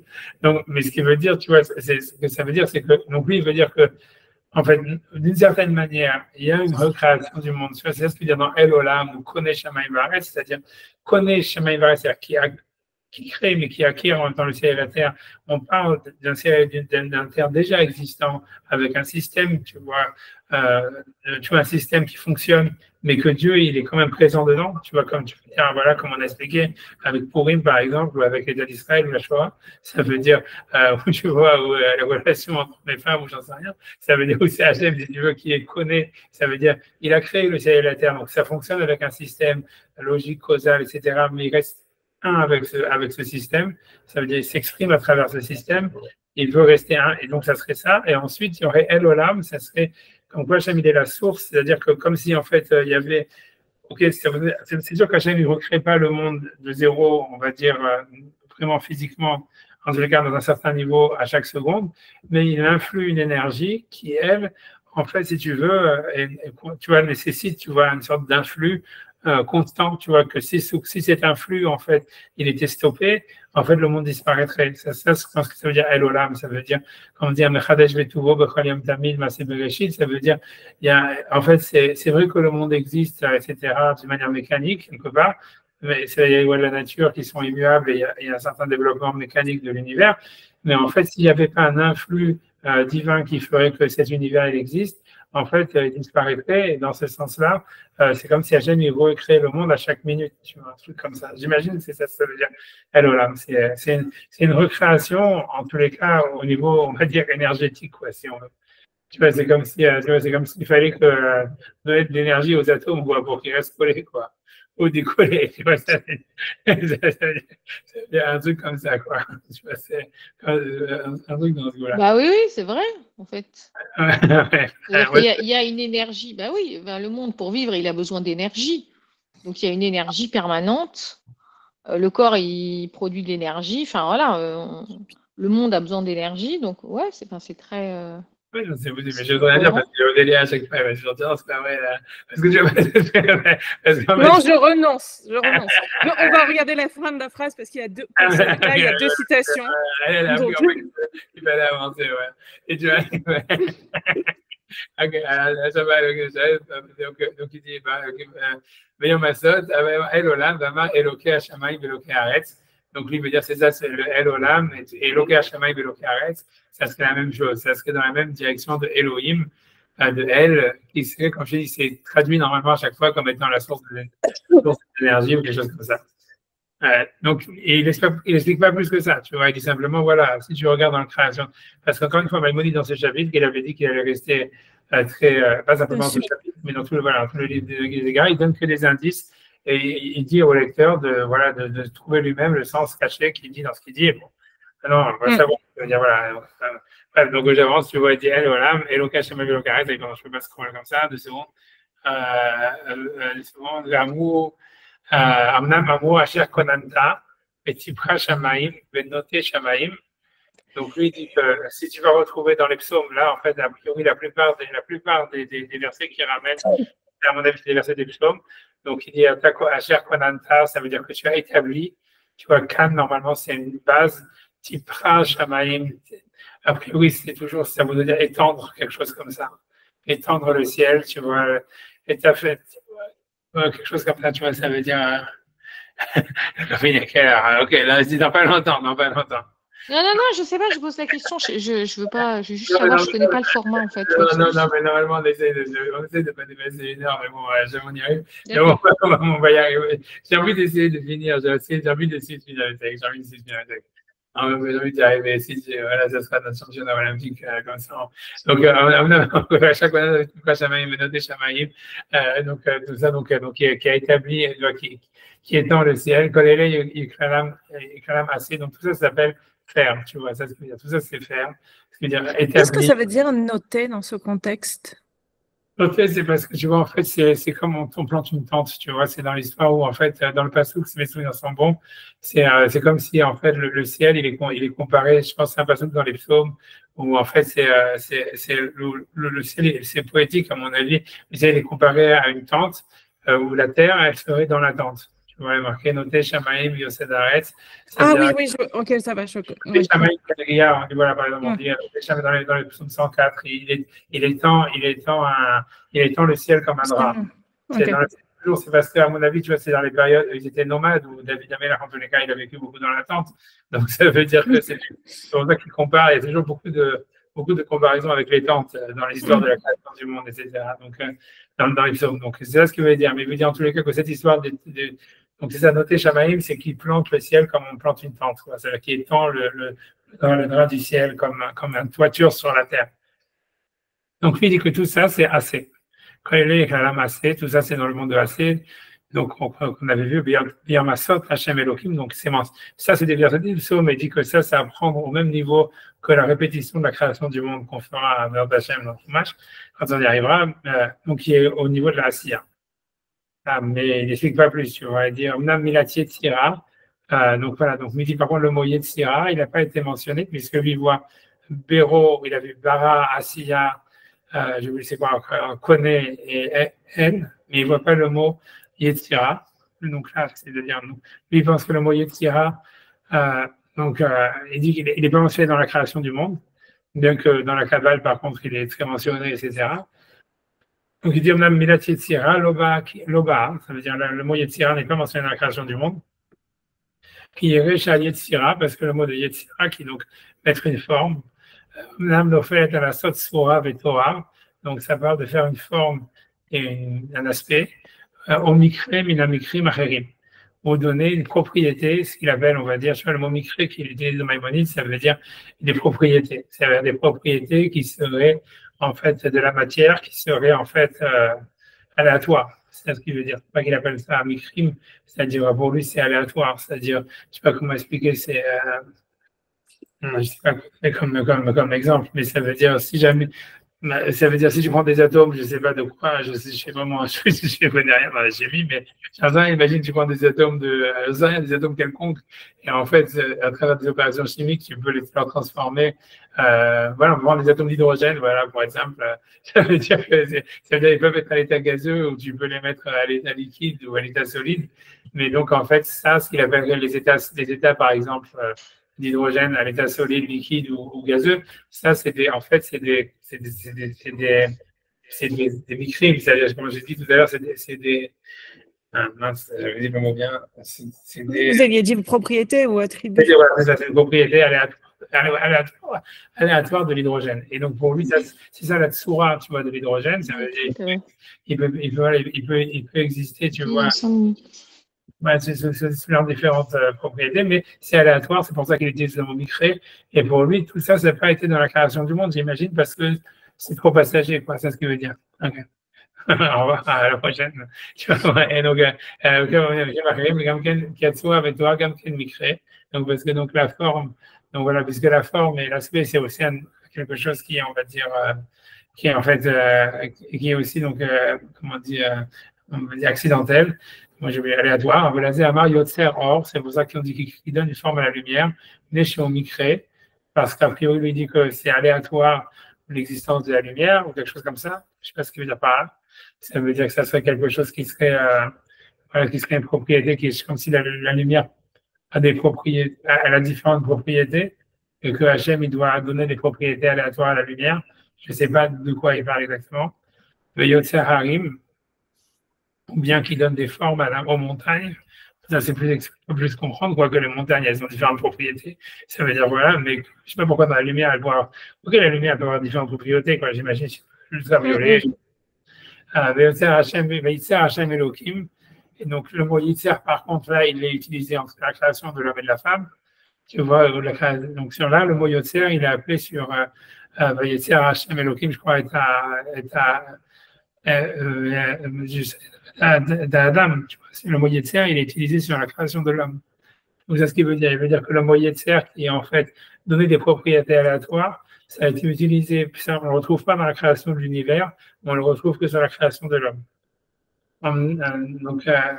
J'ai juste une question. On n'avait pas vu que Yetzira, dans Nachmanide, ça voulait dire création ex nihilo. Non, c'est-à-dire, on a vu, c'était moi qui avais fait l'erreur, tu me l'avais repris et tout ça, et après on avait regardé que Yetzira, non, c'était. Ah oui, tu as raison, si, attends, si, tu as raison. Parce que c'était contre-intuitif. Moi, je pensais que Bria, c'était ex nihilo et Yetzira. Je pense que tu avais raison, je pense que c'est ça que vous avez raison, c'est Bria. Tu veux que je vérifie encore une fois? Attends, c'est vrai, on regarde. Non, parce que du coup, après, maintenant, tu te souviens, Sarah, parce qu'il y avait quelque chose qui était contre-intuitif. Il y avait Yetzira et Bria. J'arrive pas du tout à me souvenir c'est lequel des deux qui est quoi. Je me souviens qu'on a parlé de ça, mais alors là. Je vais aller chercher 10 secondes, tu prends une seconde. Parce que c'est quoi, oui. Allez, on va regarder dans les faits Zachrin, je ne me rappelle plus bien dans les faits Zachrin, il y avait. Je vais trouver, non, ça ne doit pas être trop difficile à trouver. On ne va pas se tromper encore à chaque fois, je regarde. Alors, on va trouver 10 secondes. Et Boré Rouar, Yotzer Harim ou Boré Rouar. Alors, 2 secondes.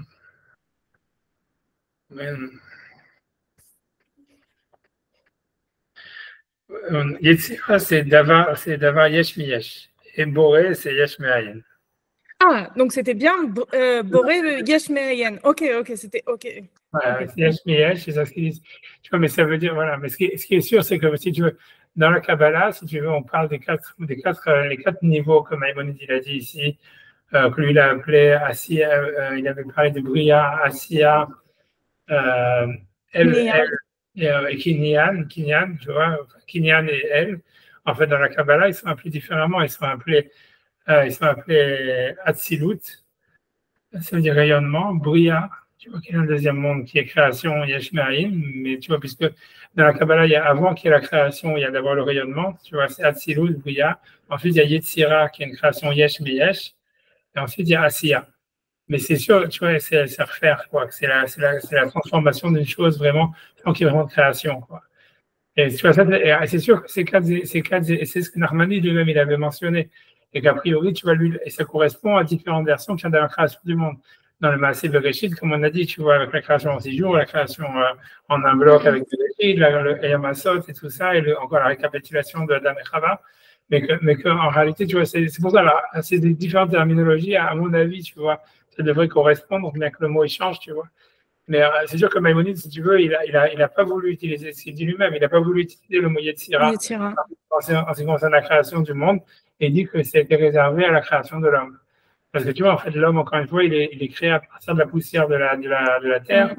Donc, en fait, il est créé yesh miyesh, tu vois, une chose à partir d'une autre. Et a priori, tu vois, maintenant, pourquoi est-ce que ça veut dire que l'homme, il a plus de propriétés passagères que, si tu veux, que la matière? Oui, c'est impossible, tu vois, il est plus changeant, il est moins stable. Ça veut dire, j'imagine, tu vois, quelque part, j'en sais rien, tu vois. Mais est-ce que... Non, vas-y. Je comprends juste pas l'histoire des formes. Je vois pas le rapport avec tout ça. Que l'un, c'est des formes, et j'ai pas compris toute cette partie-là. Parce que pour lui, a priori, tu vois, ce que lui veut dire, c'est, voilà, il veut dire que le mot Yetzira, c'est des propriétés, que les propriétés, c'est une forme d'une chose, tu vois, qui est en fait dans son essence. Encore une fois, tu vois, c'est encore vraiment dans l'histoire de gouffre et des chamas, c'est comme si tu disais, voilà, tu vois, ça veut dire, je sais pas comment expliquer, ça veut dire, tu as un corps, tu vois, voilà, tu peux lui rajouter 10 kilos ou lui enlever 10 kilos. En fait, tu vois, ça veut dire, je sais pas quoi dire, ça veut dire, en fait, c'est la tsura, elle a changé, si tu veux. Donc, tu as changé, si tu veux. Donc, c'est des propriétés, tu vois. Est-ce que, tu vois, ça veut dire combien tu pèses, on va dire, cette propriété. Et cette propriété, en fait, tu vois, elle ne change pas l'essence de ton corps. Ça veut dire, OK, tu as le même corps, sauf avec 10 kilos en plus ou 10 kilos en moins. Et ça, c'est ce qu'il appelle, tu vois, la tsura. C'est ce qu'il appelle la yetzira, la tsura. Tu vois, la forme, quelque chose comme ça, tu vois, qui serait quelque chose qui est aléatoire par rapport à l'essence de la chose. C'est ça ce qu'il veut dire. Et lui, il veut dire, a priori, que dans l'univers, il n'y aurait pas ça. Ça veut dire, je sais pas, comme si en fait, tu vois, l'univers, c'est sûr que les éléments de l'univers, ils changent de forme, quoi. C'est un peu bizarre. Enfin, j'ai du mal à saisir vraiment la différence avec l'homme. Mais je pense que lui veut dire, tu vois, c'est-à-dire, je pense que ce qu'il veut dire, c'est possible, tu vois ce que je veux dire. Il suffit de penser, en fait, si tu veux, que les atomes, ils n'ont pas de conscience propre, quoi. Si tu veux, dans le Midrashim, on te dit, voilà, il y a un ange du feu, il y a un ange de la glace, il y a un ange de ce que tu veux. Tu vois, il y a un ange de la lumière, un ange de l'obscurité, un ange de tout ce que tu veux. On te dit pas, il y a un ange des atomes. Tu vois que des fois il est glacé, des fois il est feu, des fois il est ça. Tu vois, ça veut dire en fait, c'est comme si dans l'univers, on a l'impression, en tous les cas, à un certain niveau de spiritualité, ça veut dire dans l'univers, en fait, ça veut dire c'est comme si la propriété d'une chose, en réalité, ça devient sa réalité, quoi. Même si elle est transformable, etc., comme tu vois, je sais pas, comme les atomes d'hydrogène peuvent devenir ça, ou ils changent les détails, tout ce qu'on veut. Mais je suis désolée, j'ai pas l'impression que ça dise ça, parce qu'il y a bien Yotzer Or et Yotzer Harim, ça veut dire qu'il y a une même idée de quelque chose de pas permanent sur le reste des éléments de l'univers. Ouais, mais il dit qu'elles ne sont pas dans la création du monde, tu vois, il veut dire, mais il dit, tu vois, ça veut dire dans la création de l'homme. C'est comme si dans la création du l'homme, le mot Yetzira, il existe. Tu vois, c'est comme si c'était quelque chose qui arrive après. C'est comme si, en fait, il y aurait une création du monde où il n'y a pas de Yetzira. Ça veut dire qu'il y aurait des essences stables. C'est ça ce qu'on voudrait dire, grosso modo. Ça veut dire il y a des essences stables qui ont été créées dans l'univers. C'est peut-être des essences métaphysiques. Tu veux dire, tu vois, ce qui fait sens par rapport à ce que lui veut dire qu'en fait, si tu veux, le monde, il est d'abord comme si, tu vois, les Grecs, ils pensaient, le Rambam, ils pensaient, après, on a l'impression que tous les kabbalistes, ils pensent que, si tu veux, le monde, il a été créé d'abord par des concepts, tu vois. Donc, ça veut dire que ces concepts, en fait, c'est pas des concepts d'atomes, tu vois, c'est des concepts de feu, des concepts de glace, des concepts de chaud, des concepts de froid, des concepts, et ces concepts-là, en fait, ils sont figés, quoi. Après, si tu veux, une fois que le monde, il est fini, en fait, oui, il y a de la tsura, ça veut dire, après ça, il y a des changements, les choses, elles se transforment. Certaines choses qui avant étaient glace, ils deviennent feu, des choses qui avant étaient feu, ils deviennent air, ou j'en sais rien. Les atomes, tu vois, ils permutent et tu vois, ils se transforment les uns avec les autres. Donc, il y a une soura qui est donnée, mais c'est comme si cette soura, elle n'était pas présente au moment de la création du monde.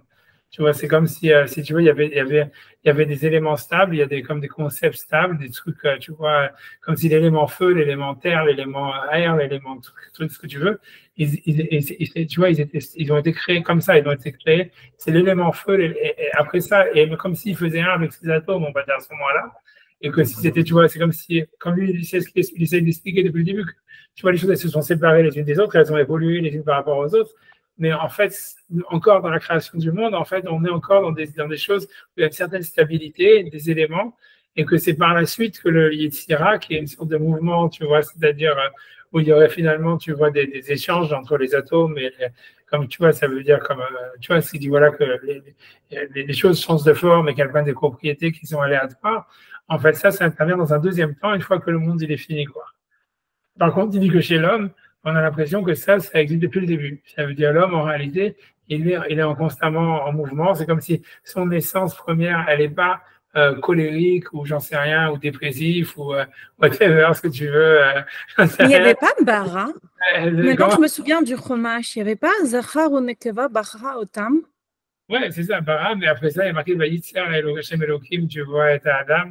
Ça veut dire les deux, ils sont utilisés, mais ce qui veut dire que le mot, lui, il est d'accord que le mot Bria, il est utilisé pour Adam aussi, mais le mot Yetzira aussi, alors que, et ce qui veut dire, c'est que, tu vois, au niveau de la création du monde, le mot Yetzira n'existe pas. Tu vois, ça veut dire, en fait, que l'homme, quelque part, il a quelque chose qui dépasse ses attributs, c'est ça ce que ça veut dire. Ça veut dire, tu vois, ça veut dire, c'est comme si, tu vois, la matière, d'une certaine manière, en fait, elle sera toujours ses attributs, parce que les attributs, ils ont été créés d'abord, quelque part, et ensuite, tu vois, c'est une fois que tous les attributs ont été créés, c'est comme si les atomes, ils se baladent dans ces attributs, mais si tu veux, il y aura toujours du feu, il y aura toujours de la glace, il y aura toujours ça, il y aura toujours ça. Et en fait, les atomes, en fait, quand ils sont feu, ils sont entièrement feu. Quand ils sont glace, ils sont entièrement glace. Et au moment où ils sont avec des attributs et des propriétés, ils font un avec leurs propriétés. Alors que l'être humain, en fait, si tu veux, c'est comme si lui, il échappe toujours à sa propriété. Ça veut dire, même s'il est colérique, en fait, il n'est pas que colérique. Ça veut dire, en fait, il est un être humain qui est en fait neutre, on va dire, qui a choisi de se donner une forme colérique.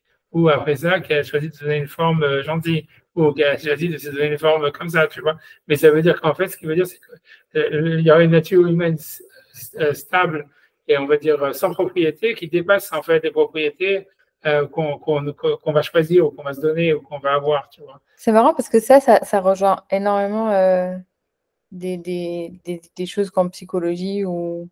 Enfin, c'est intéressant, quoi. C'est hyper intéressant, ce passage-là. Ouais, mais il le dit de manière allusive, hein, c'est mon interprétation dedans, tu vois, mais c'est vraiment l'impression qu'il veut dire ça, puisqu'il dit, voilà, on ne le retrouve pas dans la création du monde, mais on le retrouve, tu vois, ça veut dire on le retrouve que, en fait, après la création du monde dans l'univers et chez l'homme depuis le début, tu vois. Et donc, c'est ce que ça veut dire.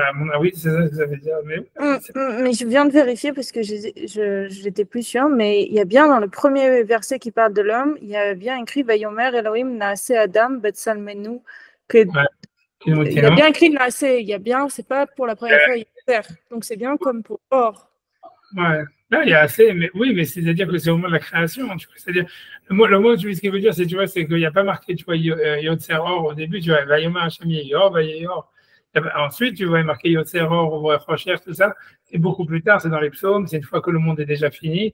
Ce qu'il dit, tu vois, c'est qu'on a l'impression qu'il veut dire tout ce que tu vas trouver dans les psaumes ou dans les prophètes qui parlent du monde, c'est le monde quand il est déjà fini. Il dit, c'est tout dans la Asiya, ça veut dire le monde est déjà terminé. Et à ce moment-là, le mot Yetzira apparaît. Mais il veut dire que chez l'homme, a priori, la Yetzira, elle apparaît depuis le début, tu vois. Ça veut dire, tu vois, ça veut pas dire qu'il n'a pas une. Mais il y a bien écrit Vayomer Elohim Naase Adam. Oui, il y a aussi Asiya, ce qui veut dire, tu vois, c'est-à-dire que l'homme en lui-même, il a Asiya, il n'est pas que une Yetzira. Ça veut dire, il n'est pas que, tu vois, quelque chose, tu vois. Mais alors, je vois pas la différence parce que tous les autres sont bien d'abord une création. Moi, mais pas un moment, si tu veux, c'est pas un moment même de leur création. Tu vois, c'est comme si au début. Il n'y a pas Yetzira dans le premier pasuk. Oui, c'est ça. Mais même lui, il veut dire, j'ai l'impression que lui veut dire que le mot Yetzira, il n'apparaît pas du tout dans le Maaseh Bereshit. C'est ce que lui dit. C'est ce que j'ai l'impression maintenant. Tu vois, c'est ce que lui dit. Maintenant, moi, je n'ai pas vérifié. Hein. Si tu veux vérifier, on peut vérifier. Tu vois, mais ça veut dire, on va regarder. Ouais, excuse-moi, mais je suis encore. Non, je vais regarder sur un ouvert le Tanakh aussi pour vérifier. Ce que tu veux vérifier, on va vérifier. Mais tu vois, tu vas vérifier, blablabla. Blablabla. Blablabla. Igra. Iakia. Vayaz, Vayavdel. Vaikra. Il y a Vaïtser pour la première fois, Perek, ça y est, hein, Vaïtser, Perek Zain, le Bet Zain. Vaïtser Hashem Elohim et Adam Afar Mina Adama. C'est dans Adam, c'est dans Adam. C'est ça. C'est ce qu'il te dit, tu vois, c'est que le Vaïtser, en fait, c'est utilisé au début que sur Adam. Ça veut dire que, je crois, mais pas dans le Aleph, même pas dans le Aleph, dans le Bet. C'est pas là, c'est ça. Mais c'est kiff, tu vois, ce qu'il veut dire, c'est que c'est déjà dans la création de l'homme. Il est d'accord que l'homme, il a une nature, tu comprends? Si tu veux, l'homme, en fait, lui-même, il a ses 4 aspects de Asiya, Bria et Tien. Ça veut dire, chaque être humain, il a un caractère, chaque être humain, il a une personnalité qui lui est propre et qui, en fait, qui lui est donnée à la naissance, si tu veux. Il a, si tu veux, il a des tendances, tu vois, comme on a dit, que ça vient de son corps, tu vois, et qui fait un avec ses tendances, et que c'est un neshama qui s'exprime à travers les tendances du corps. C'est un type, tu vois, il est paresseux, c'est une tendance qu'il a physique et qu'il a de naissance. Un type que tu vois qu'il a une tendance à manger trop, c'est une tendance physique qu'il a en général de naissance. Tu vois, ça veut dire, mais ça veut pas dire, donc c'est-à-dire que l'homme, chaque neshama, il a ses attributs, elle a, tu vois, son truc, sa personnalité, et ça lui est propre, et c'est quelque chose qu'il a, qui est, comme dit, donc comme tu as dit, c'est clair qu'il a un aspect de Asiya, de Bria, tout ce que tu as vu. C'est-à-dire, il a une personnalité en propre, il a une essence propre. Mais à part ça, ça veut dire dans son essence aussi, il y a l'idée que, en fait, il a une essence qui dépasse ses attributs. Et ça, c'est lui propre à l'humain par rapport au reste par rapport aux autres éléments de l'univers. C'est-à-dire, c'est comme si l'atome, il peut changer, tu vois, d'état à un autre état, etc. Mais il n'a pas une conscience. Au moment où est-ce qu'il est feu, il est complètement feu. Au moment où est-ce qu'il est glace, il est complètement glace. Alors que l'homme, même si en fait, tu vois, ok, il peut être glace, il peut être feu, il peut être ce que tu veux, mais même à ce moment-là, en fait, il a en lui une Yetzira qui fait que c'est qu'une propriété qui se donne. Tu vois. Mais là, c'est une propriété, tu vois, ça veut dire, c'est clair que tu vois, pas tout le monde peut être champion olympique de natation ou j'en sais rien, tu vois, ça veut dire, et c'est sûr que ceux qui sont forts dans les sports et tout ça, ils étaient forts depuis qu'ils avaient 2 ans ou même 1 an, tu vois. Ça veut dire que, tu vois, ça veut dire, ceux qui étaient nuls, ils sont nuls. Ça veut dire, ok, tu peux t'entraîner et tout ça, etc., mais tu vas jamais devenir, tu vois, un champion olympique. Donc, ça veut dire qu'il y a des natures qui sont clairement définies, tu vois, et au niveau de, tu vois, de ce qu'on aime faire, de tout ça, des tendances. Et donc, on a les 4 éléments, comme il a dit, Asiya, Bria, qui sont par rapport à des relations à notre corps, à notre tendance, à notre personnalité, tout ça. Et tout ça, en fait, c'est en phase, et ça fait un en tout, tu vois. Mais il dit qu'on a quand même aussi, contrairement au reste de la création, on a une Yetzira, ça veut dire une conscience de soi qui dépasse, en fait, tous ces attributs, tu vois. Ça veut dire, on sait que c'est qu'un attribut, qu'en fait, on pourrait, tu vois, en tous les cas, passagèrement, tu vois, c'est un mec qui est colérique de nature, il sait qu'il peut, au moment même où il est colérique et tout ça, il pourrait se contrôler, quoi. Mais si tu veux, voilà, il choisit de ne pas le faire, tu vois. Il va avoir une tendance à ne pas le faire, tu vois. Mais ça ne veut pas dire, tu vois, c'est ça qu'il veut dire. Ça ne veut pas dire que pour tout le monde, c'est-à-dire que pour une personne colérique, il y a des personnes qui n'ont aucune tendance à la colère, tu vois. Et donc pour eux, mais voilà, et chacun a ses tendances, tu vois. Donc ça veut dire chacun il a ça, si tu veux, encore une fois, des tendances qui lui sont propres de sa naissance par rapport à son corps, par rapport à tout ça, sa réalité psychique. C'est quelque chose que tu pourras vérifier dans les produits chimiques qu'il y a dans son cerveau, etc. Depuis qu'il a 1 an, tu vois. Mais avec tout ça, ça veut dire l'homme, il est etc. Et il sait qu'en fait, c'est que des propriétés, tu vois. Il est au-dessus de ça, d'une certaine manière, à un certain niveau, tu vois. Chose que tu ne retrouves pas dans le reste de la création. C'est ça ce qu'il veut dire. C'est l'ange de la glace, il va être glace, l'ange de feu, il va être feu. L'homme, il a une Yetzira, ça veut dire qu'il sait qu'en fond, toutes ces propriétés, c'est que des propriétés, on va dire, aléatoires, et qu'en fait, il pourrait être autre chose. Et donc, c'est un peu lié au concept de conscience, non? Enfin, c'est-à-dire, c'est lié à tout ça, au fait que nous, on ait une conscience. Ou pas du tout. Exactement, ça, c'est qu'on a une conscience, et que cette conscience, en fait, elle est au-dessus de, tu vois, elle est au-dessus de ce qu'on est, tu vois. C'est-à-dire, ouais. On sait que, voilà, ça veut dire, on est conscient. C'est pour ça, quand je dis, tu vois, ce qui est sûr, c'est que, tu vois ce que je veux dire, est-ce qu'au niveau de Dieu, tu vois, si tu veux revenir à Hitler, je n'ai pas envie de t'énerver, mais ça veut dire, si tu vois, ça veut dire que. Mais le texte, il dit pas ça du tout. Je suis désolée, mais le texte, il dit pas ça du tout. Dis quoi? Là, j'ai l'impression que c'est plus. Le texte, il dit à aucun moment, il parle de ça. De quoi?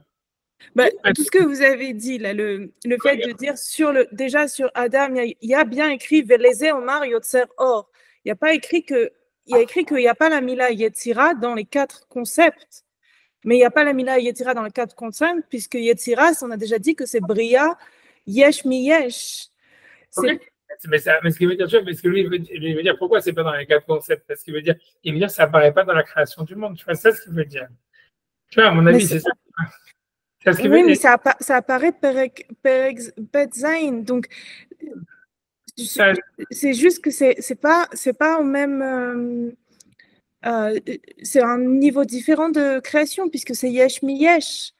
Oui, Je vois pas quel rapport puisqu'il y a écrit déjà Yetzira sur Or et il y a écrit Yetzira sur Harim, etc., sur l'histoire des formes, etc., il n'y a pas de lien avec une différence pour les humains. Elle n'y est pas pour moi, le lien dans le texte. Je ne dis pas que vous ne pouvez pas l'avoir ailleurs, mais pour moi, là, le lien, il n'y est pas. Dans le texte, quand on lit le texte, Veleze Amar, יוצר אור מפני שהוא מקרה, ויוצא הרים מתחם, וכן ויצא השם אלוקים וגוי. Mais ça veut dire, tu vois, ça veut dire, oui, mais, ok, je sais pas, voilà, c'est comment ça, tu vois, ça dure pas ça, peut-être que tu as raison, tu vois, je sais pas, moi, c'est vraiment mon interprétation, moi, c'est ça veut dire que, parce que, tu vois, si tu veux, le fait qu'ils disent l'oba'a, tu vois, omnam milat yitzira l'oba'a, tu vois, donc ce qui veut dire, tu vois, au début, il veut dire que, et tu veux, le mot Yetzira, on ne le retrouve pas dans la création du monde. Tu vois, donc on voit, tu vois, ça veut dire, tu vois, moi, ce que c'est, qu'après ça, il dit qu'il y a eu, j'ai été en âme, nos frères, à la Sassura, avec toi, au Mikri, Mina Mikri, Marachakim, Gamken, Kasson, avec toi, Gamken, Mikri, on a dit à Yotzer, Or, et puis, au Mikri, mais il dit l'Oba, tu vois, au début, ça veut dire, le mot Yotzer, on le retrouve dans les prophèts. Et si tu veux, c'est ce qu'il avait dit au début, quand il dit tout ce qui a marqué dans les Télim, et c'est là où le mot Yotzer, Or, et tout ça, c'est dans Ishaïa. Mais il a amené des versets avant de Ishaïa et des psaumes qui disaient tout ce que les psaumes et Ishaïa disent, c'est au niveau de la Siya. Parce qu'en fait, si tu veux, c'est une fois que tout le monde est fini, tu vois, donc on n'est plus du tout dans un monde de création, on est dans un monde, tu vois, c'est comme je dis, le monde est créé, il existe depuis 2000 ans, tout ce que tu veux. Maintenant, on te dit Yotzer Or. Ça veut dire Hachem, il donne des propriétés à la lumière. Et ça, c'est vrai, tu vois, mais ce qu'il avait dit, tu vois, lui-même, il avait dit tout ça, c'est Kolélé qui est quand même assez, tu vois, quand il dit, c'est ce qu'il a cité au début, quand il dit, et donc, Omnam Omo Ager Konanda, Betipra Shamaim, Benote Shamaim, Kolélé, il fait assez. Donc, qu'est-ce qu'il veut avec ça? Pourquoi, qu'est-ce qu'il veut dire avec ça? Tu vois, ce qu'il veut dire, à mon avis, c'est qu'il veut dire, voilà, c'est que ça, c'est un aspect de la création, qui est le dernier aspect, tu vois, de la Asiya.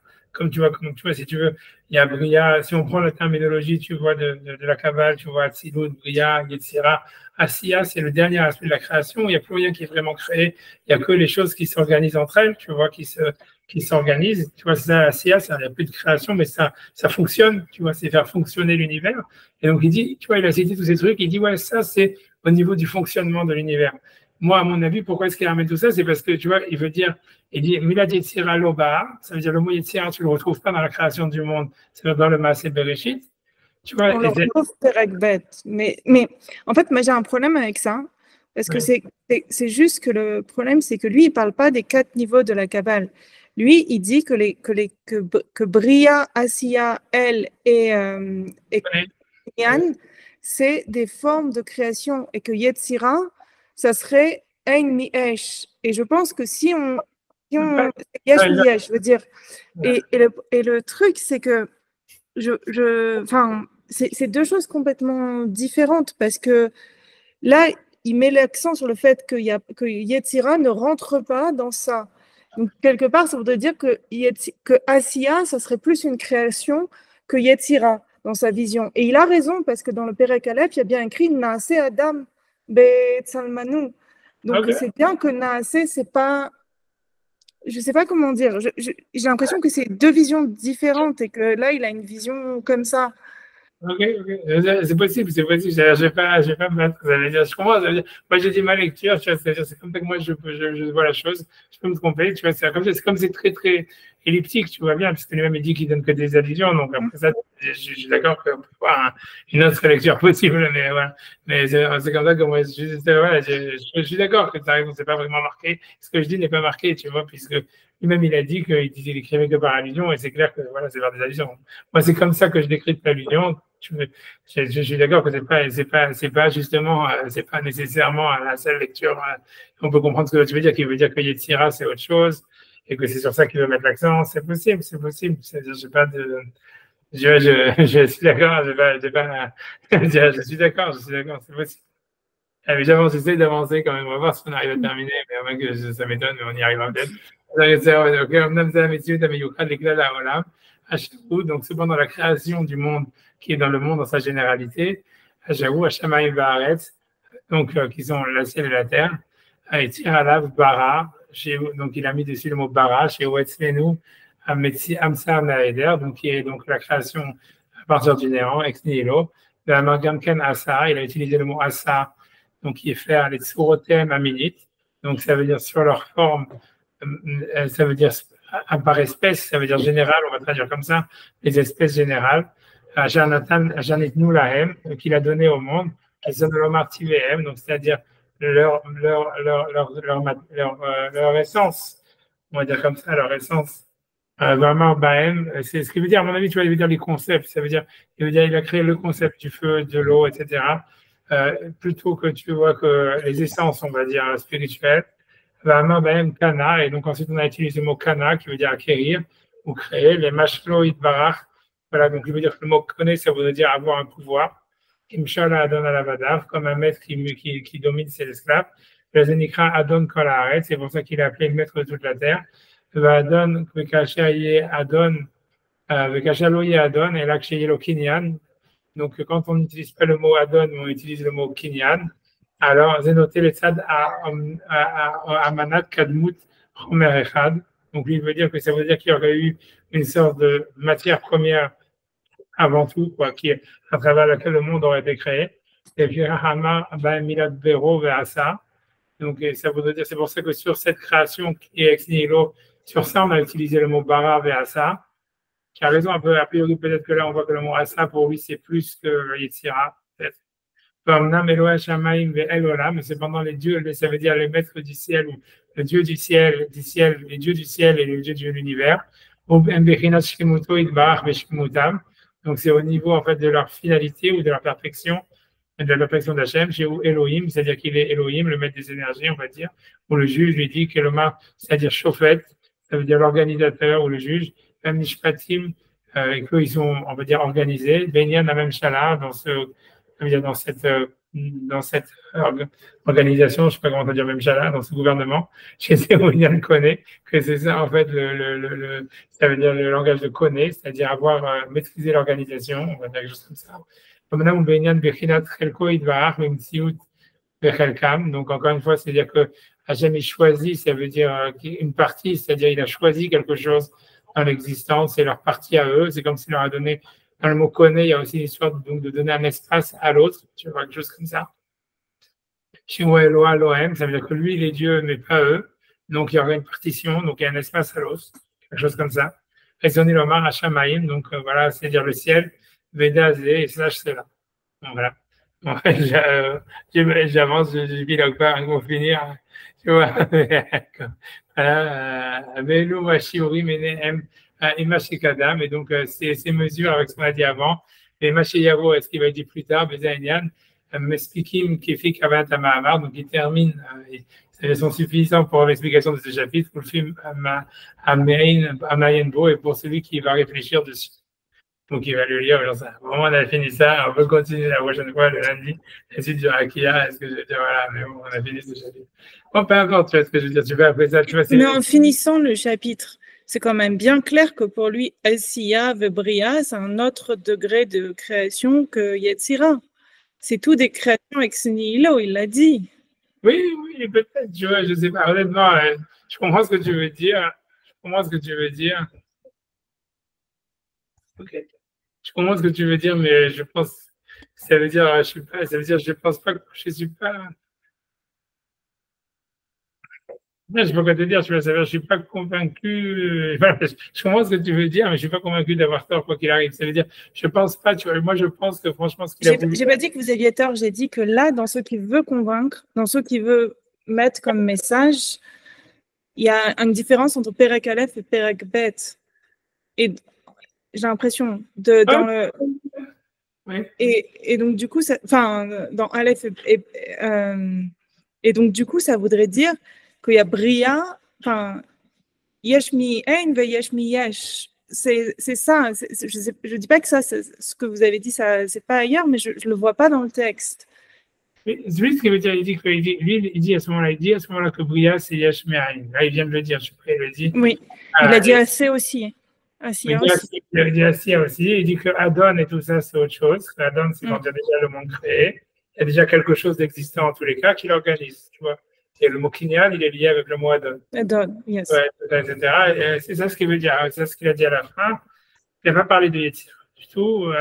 Voilà. Donc, il a pas parlé de Elohim, il a parlé en disant aussi que ça serait organisateur de quelque chose qui est déjà existant. Tu vois, lui, il veut dire que le mot El ou Elohim, il apparaît après le Kinyan.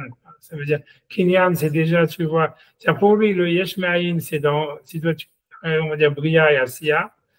Ensuite, tu veux, à partir de Bria et Asiya, on n'est plus même dans la création de choses. Il n'y a même pas de Yesh Mi-Yesh. En fait, tu vois, si tu veux, chez lui, quand tu traduis ce que lui dit, il n'y a pas de Yetzirah comme étant Yesh Mi-Yesh. Ça veut dire créer une chose à partir d'une autre. Il y a simplement de l'organisation où tu vois une relation. C'est-à-dire, il dit, Elohim, par exemple, c'est organiser les énergies de l'univers. Et par contre, tu vois, ce qui parle avant, c'est Koné ou Adon, c'est créer une partition en donnant une place à l'univers et en se donnant une place à lui. Tu vois, pour lui, c'est ça l'histoire du Kinyan et de Adon. Tu vois que ça marcherait aussi avec Koné Taïcha ou un truc comme ça, tu vois. Koné le Hachaver, ça veut dire donne-lui une place et fais-toi une place à toi. Tu vois, par rapport à lui, tu vois. Mais tu vois, c'est ça l'histoire du Kinyan. Tu vois, mais voilà, c'est ce qu'il dit. Après ça, il n'a pas parlé de la Yetzira. On a l'impression, comme tu dis, que le mot Yetzira, de création de Yesh Mi-Yesh, pour lui, ça n'existe pas. Ça veut dire, il n'en parle pas. Et on n'a pas l'impression que ça existe. Pour lui, même Yetzira, tu vois bien que lui, il ne voit pas ça comme une création de Yesh Mi-Yesh, mais il voit plutôt comme donner une forme à quelque chose. Et séparer l'essence de la forme. C'est ça pour lui, la Yetzira. Et en fait, tu vois, ça se dit, puisque c'est des propriétés aléatoires, tu vois, qui sont sur une essence, tu vois, qui est stable. A priori, tu vois, ça veut dire, tout ça, ça veut dire ce que tu retrouves, si tu veux, moi je dis ça parce qu'en fait, si tu veux, dans plein de passages de Maïmonide, tu vas retrouver ça ailleurs, tu vois, cette histoire de Soura, première et de Soura, comme étant, tu vois, une essence par rapport à une forme qui est, elle, aléatoire. On l'a vu aussi. On l'a vu. C'est pour ça que je te dis ça. Et c'est pour ça que je te dis que lui, ce qu'il veut dire, ça ne change pas d'avis sur ce que j'ai dit tout à l'heure, c'est que, à mon avis, c'est ce qu'il veut dire, c'est que l'homme, en fait, qui aurait cet aspect, parce que quand tu regardes, c'est bien qu'en fait, on le retrouve dans la création du monde, et dit ça, on le retrouve sur l'univers, mais pas dans l'univers dans sa généralité, mais dans l'univers une fois qu'il est créé, parce que tu vois, pour lui, la Yetzira, en fait, elle est, une fois que l'univers est créé, quand on dit Yotzera et tout ça, ça veut dire qu'en fait, c'est comme si il y a des particules, Hachem, il va choisir de donner à ces particules une propriété lumineuse. Ça veut dire à un moment, elles vont devenir lumineuses. C'est ça, Yotzer, on pourrait être cher ou un truc comme ça veut dire Yotzer Harim, ça veut dire il va faire que cette terre-là, elle va faire partie d'une montagne. Oui, mais il y a bien Naas et Adam dans la première fois où on parle de l'homme. Oui, mais c'est clair que l'homme aussi, il est clairement créé de la matière. Donc, ça veut dire, c'est sûr que tout ce qui a été mis dans la création de l'univers, ça existe dans la création de l'homme. Parce que l'homme, il a un corps, il a des propriétés, il a tout ce que tu veux. Il a une essence stable, tu vois. Donc, c'est sûr que tous ces aspects, ils existent chez l'homme. Simplement, tu vois, ce que lui veut dire, c'est que l'homme, il a un aspect supérieur qu'on ne retrouve pas dans le reste de la création.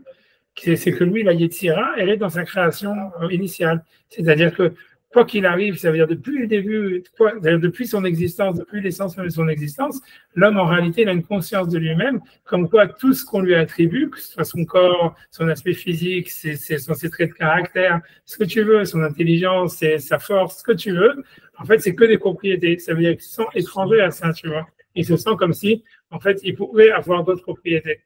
Il pourrait, si tu veux, c'est ça ce qu'il veut dire. Et ça, on ne le retrouve pas dans les autres parties de l'univers. Ça veut dire, grosso modo, ce que je dis, c'est moi ce que je comprends de ce qu'il a voulu dire, c'est que dans le feu ou dans un atome de plastique ou un atome de ce que tu veux. Ça veut dire, c'est vrai que, par exemple, je sais pas, cette eau-là, elle est devenue du café parce qu'on a mis du café dessus. Donc, elle a pris la propriété du café et c'est aléatoire puisqu'elle va s'évaporer ou j'en sais rien et elle va digérer et elle va redevenir du liquide, j'en sais rien. Mais le truc, c'est que voilà, mais n'empêche que le café, cette eau-là, au moment où elle est café, elle n'a pas conscience de dire, ah, je suis de l'eau avec une propriété de café. Elle se dit, je suis un café, tu vois. Alors que l'être humain, tu vois, ça veut dire l'être humain, d'une certaine manière, même s'il sait que, tu vois, voilà, il peut être, tu vois, j'en sais rien, colérique, paresseux, ce que tu veux, intelligent, fort physiquement, faible physiquement, il sait qu'en fait, c'est qu'une propriété qu'il a. Ça veut dire qu'au fond, il se sent séparé au-dessus de cette propriété-là, comme si c'était quelque chose d'aléatoire qu'on lui avait mis, tu vois, quelque chose comme ça. Et que est-ce qu'il peut le changer? Sûrement oui, sûrement non, peut-être que passagèrement, peut-être pas, tu vois, ça veut dire, voilà, mais c'est ça ce qu'il a voulu dire, tu vois, c'est ça le point que je vois qu'il a voulu mettre quand il a parlé de dire que on voit pas le moyen de Syrah dans la création de l'univers, on le retrouve chez l'homme, tu vois. C'est ce que j'ai compris, tu vois, c'est tout. Et après ça, tu as raison dans tout ce que tu dis, que ça veut dire qu'a priori, Yetzirah, c'est même pas, selon Maïmonide, quelque chose qui est dans la création du monde, c'est quelque chose, tu vois, c'est que voilà, c'est qu'une fois que le monde est créé, il y a des essences avec des propriétés, et pour lui, ça fait pas partie de la création du monde du tout. C'est quelque chose, tu vois, qui est comme ça, qui est après la création du monde. À part chez l'homme, voilà, à mon avis. Tu vois. Oui, donc ça veut bien dire qu'elle a une vision très différente de ce que vous avez dit des 4 trucs de la Kabbale. Ouais, a priori, ouais. Surtout, ça veut dire la différence, elle serait surtout au niveau de la Yetzirah, c'est-à-dire que voilà, que lui ne pense pas qu'il y a une création yesh mi yesh. Tu vois, ça veut dire une chose à partir d'une autre, tu vois. Ça veut dire pour lui-même, par exemple, tu vois bien comme dans la création de la femme, si je prends cet exemple-là, si tu veux, pour lui, tu vois, en fait, c'est comme s'il y avait une séparation de l'homme et de la femme. C'est une sorte de rakia, tu vois, puisque c'est la centralité du rakia. Tu vois bien la différence, elle est là, c'est que dans le Rambam, lui, il articule tout autour du rakia. Le rakia, c'est la séparation de l'eau d'en haut, de l'eau d'en bas et tout ça. Donc, les choses qui se séparent les unes des autres et qui s'identifient les unes par rapport aux autres. Tu vois, donc c'est des séparations, c'est des identifications, mais c'est pas des créations d'une chose à partir d'une autre, tu vois. Et quand il parle de la création de Ève, il dit, ouais, c'est comme aussi le Rakir, c'est une séparation du Zahar, du Nekeva. Tout ça, ça veut dire c'est des séparations des unes par rapport aux autres, c'est une identification d'une chose par rapport à une autre, mais c'est pas, si tu veux, voilà, c'est pas qu'il y a une chose, c'est pas comme si on a créé la femme à partir de l'homme, tu vois. Alors que dans Nachmanide, il y avait un truc comme ça, tu vois, de dire, en fait, ouais, la femme, tu vois, Isha, elle a été prise de Isha, elle a été créée à partir de l'homme, tu vois, c'est comme si, tu vois, l'homme, tu vois, il y a une création de Yesh mi Yesh, c'est vraiment quelque chose de nouveau qui a été créé à partir de l'homme, tu vois. Comme il disait, tu vois, la femme est le futur de l'homme, un truc comme ça, tu vois. Ça veut dire, si tu veux, voilà, c'est dans Nachmanide, il y a ça, tu vois. Ça veut dire que c'est comme si tu as créé une chose à partir d'une autre.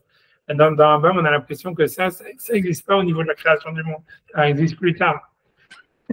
Où les atomes, tu vois, ils changent de propriété. Tu vois, un truc comme ça. Sauf chez l'homme. Voilà, je suis sûr que ça, je suis d'accord avec ça, voilà, on arrive à un consensus, tu vois. Non, mais voilà, là, je suis d'accord avec ce que tu as dit. Voilà, mais moi, voilà, après ça, je sais pas, donc on va finir, on va racheter à mon avis, on va faire un sioum. J'arrête ici, et la semaine prochaine, on commence, on fait mardi, c'est comme vous voulez, hein, je sais pas si vous voulez faire mardi ou lundi. Normalement, ça... non, moi, la semaine prochaine, je suis en conférence. Okay. Donc, ça va être compliqué, en fait, de faire dimanche soir, si c'est possible pour vous, mais sinon, je serai pour... moi, je ne veux pas dimanche soir, je sais pas si ça... Ouais, je peux. Alors, on fait dimanche soir, alors, ok, très bien. Ok, super, merci beaucoup. C'est le dimanche qui arrive ou celui d'après? Ce dimanche. Ok, ça marche. Okay. Ok, super. Ouais, on va voir ce que ça donne. Merci beaucoup. Merci, au revoir.